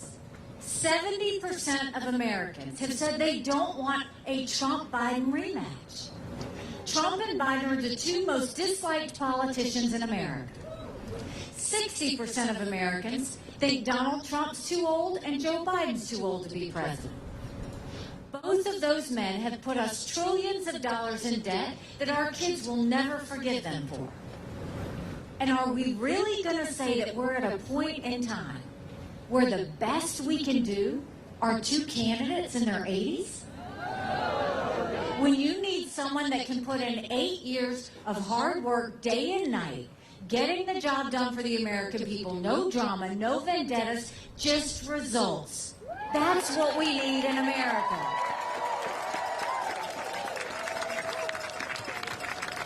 You know, I look at all of the chaos that's happened and think about it. The chaos under Joe Biden. It's not normal for you to have millions of illegal immigrants coming across the border and no one stopped them. It's not normal where you spend more time in school focused on gender pronouns than you do reading and math. It's not normal to have all these wars around the world. But then you look at Donald Trump. It's not normal to mock the military. It's not normal to pay $50 million in campaign contributions to your personal court cases. It's not normal to side with Putin over our allies that served with us after 9/11. None of this is normal. And we can do better.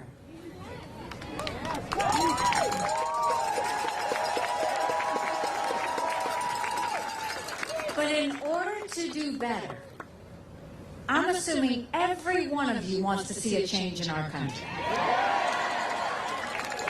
But in order to do that, we have to nominate someone that can actually win a general election. And you look at any one of these general election polls.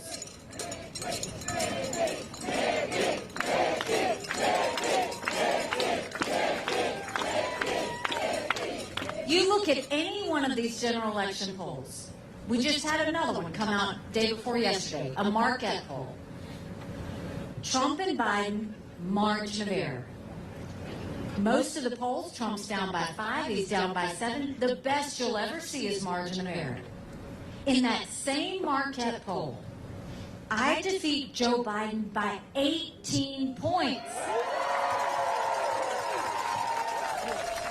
Do you know what that is? That's bigger than the presidency. That's House, that's Senate, that's governorships, that's school boards. But you win by that much. That's a double-digit win. That's a mandate going into D.C. to stop the wasteful spending and get our economy back on track. That's a mandate to get our kids reading again and go back to the basics in education. That's a mandate to secure our borders with no more excuses. That's a mandate for law and order back in our cities, and that's a mandate for a strong America that we can all be proud of that prevents wars. Don't you want that?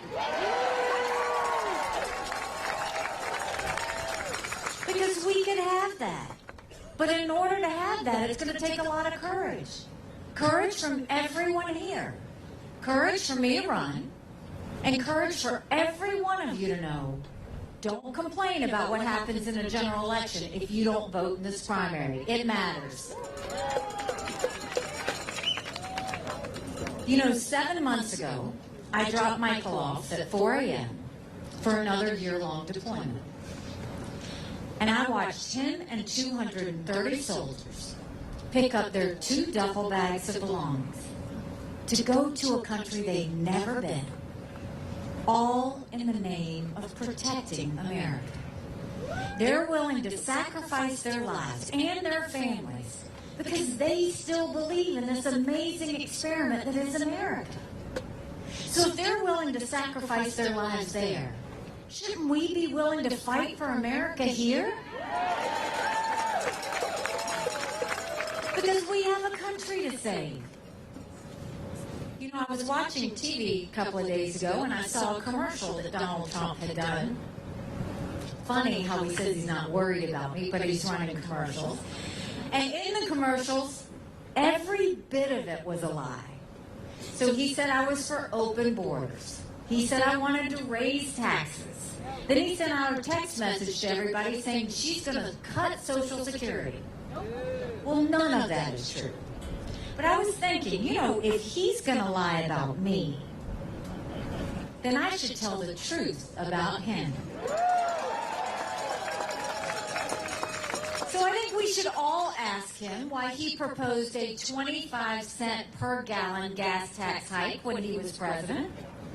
I think we should all ask him why he wants to raise taxes by 10%, because he wants to put tariffs on every product from baby strollers to appliances. It would cost us $2,800 more per year. I think we should ask him why he's not going to do anything with Social Security, so when he leaves, everybody gets a 24% cut in their benefits. We need to be asking those questions. I would ask him, but he won't debate me. And I look at this election. It's been a year since I announced I was running. We had 14 people in this race. I defeated a dozen of the fellas. I just have one more fella I got to catch up to.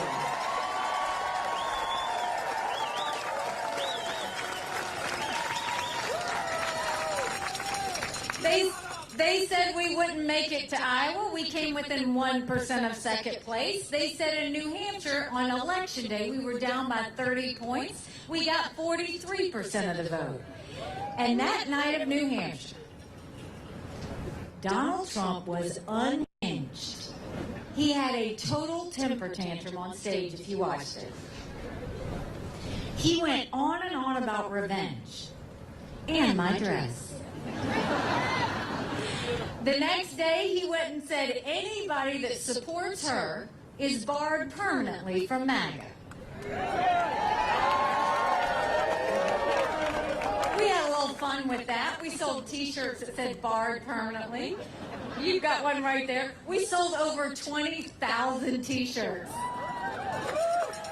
Then the next day, he pushes the RNC to name him the presumptive nominee. Now, we don't anoint kings in America.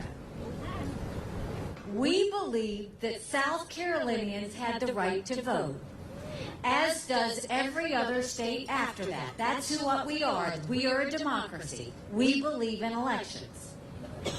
And then he had a few court cases where he lost some judgments. And he talked about being a victim. Now, the problem I had, whether it was the night of New Hampshire or after the court cases, was at no point did he ever talk about the American people. He never talked about the fact that we were $34 trillion in debt. He never talked about the fact that only 31% of 8th graders in our country are proficient in reading. He never talked about the open borders. He never talked about the lawlessness in our cities. He never talked about the wars around the world. All he did was talk about himself. And that's the problem. It's not about him. It's about the American people. And when I look at the reason I'm doing this, I don't want my kids to live like this. I don't want your kids and grandkids to live like this. Think about what they've been through. They've been through COVID. They see all this debt. They don't know what it means to them. They wonder if they're ever going to be able to buy a home. They wonder if they're going to be able to get a job. They wonder how they're going to make ends meet. And they're fearful of wars. And all they hear and feel is anger, hatred, division. And then we wonder why there's so much stress, anxiety, and depression. Our kids deserve normal. They deserve to know what normal feels like. And I look, Joe Biden calls anybody that doesn't support him fascists. And Donald Trump calls anybody that doesn't support him vermin. That's not normal.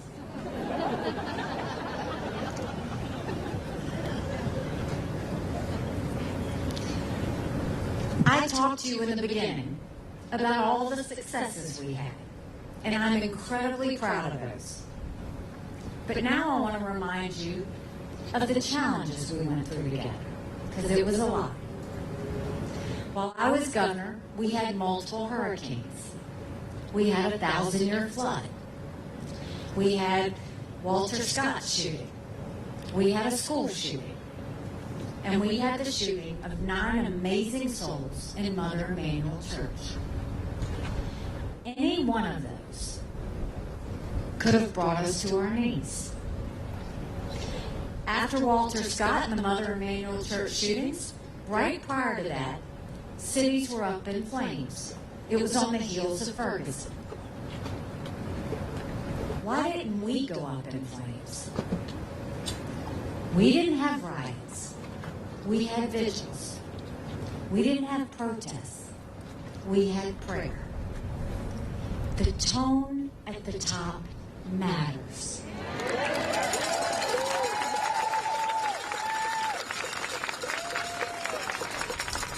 When we dealt with that situation after Mother Emanuel Church, I didn't judge anyone. I didn't pick who was right or who was wrong. That's not what a leader is supposed to do. You don't judge your people. Instead, you bring out the best in people and find a solution going forward. And we did that. And we brought down a divisive symbol that had divided our state for too long. And through all of that, we showed our country and the world what strength and grace looks like. We did it over and over again, through every crisis. Now it's time that we do it in our country, because our country needs to heal. And our kids deserve to know what that feels like. But in order to do that, we've got some work to do. So I will tell you this. Tomorrow is election day. Everybody needs to go out to vote, and you got to take 5 people with you. Now, all of us, believe it or not, in your friends and family, know a lot of general election voters. I want you to give them a message from me. In a general election, you're given a choice. In a primary, you make your choice. This is the time we make our choice. So make sure you tell your neighbors, your family, everybody, text them all, email them all, drag them to the polls as best as you can, because South Carolinians are going to do what I know South Carolina always does. We know the power of our voice. We know what it means to make change. We know what it means to get things done. And so I want you to get it done. And when you do that, I'm going to do the same thing I promised you when you elected me governor twice.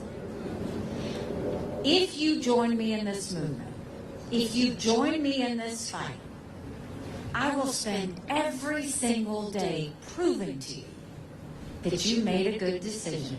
God bless you. Thank you so much, Mount Pleasant.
sound of rain on the rooftop, and the game's about to start.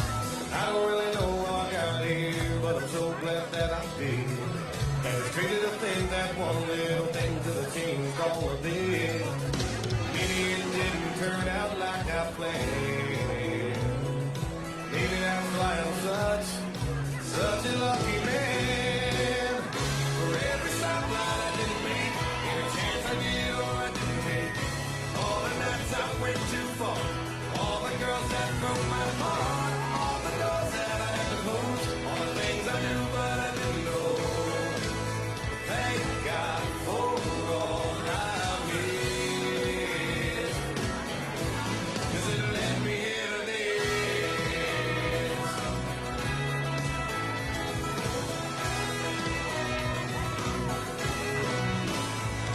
Like a girl that I loved in high school, who said she could do better. All the college I wanted to go to, till I got that letter. All the fights and the tears and the heartache, I thought I'd never get through. At the moment I almost gave up, all led me here to you. I didn't understand it way back when, but sitting here right now, it all makes perfect sense. Every stop that I didn't make, every chance I did or I didn't take, all the nights I went too far, all the girls that broke my heart, all the doors that I had to close, all the things I knew but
Yeah.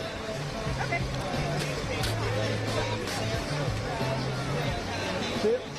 See y'all. Do you need help?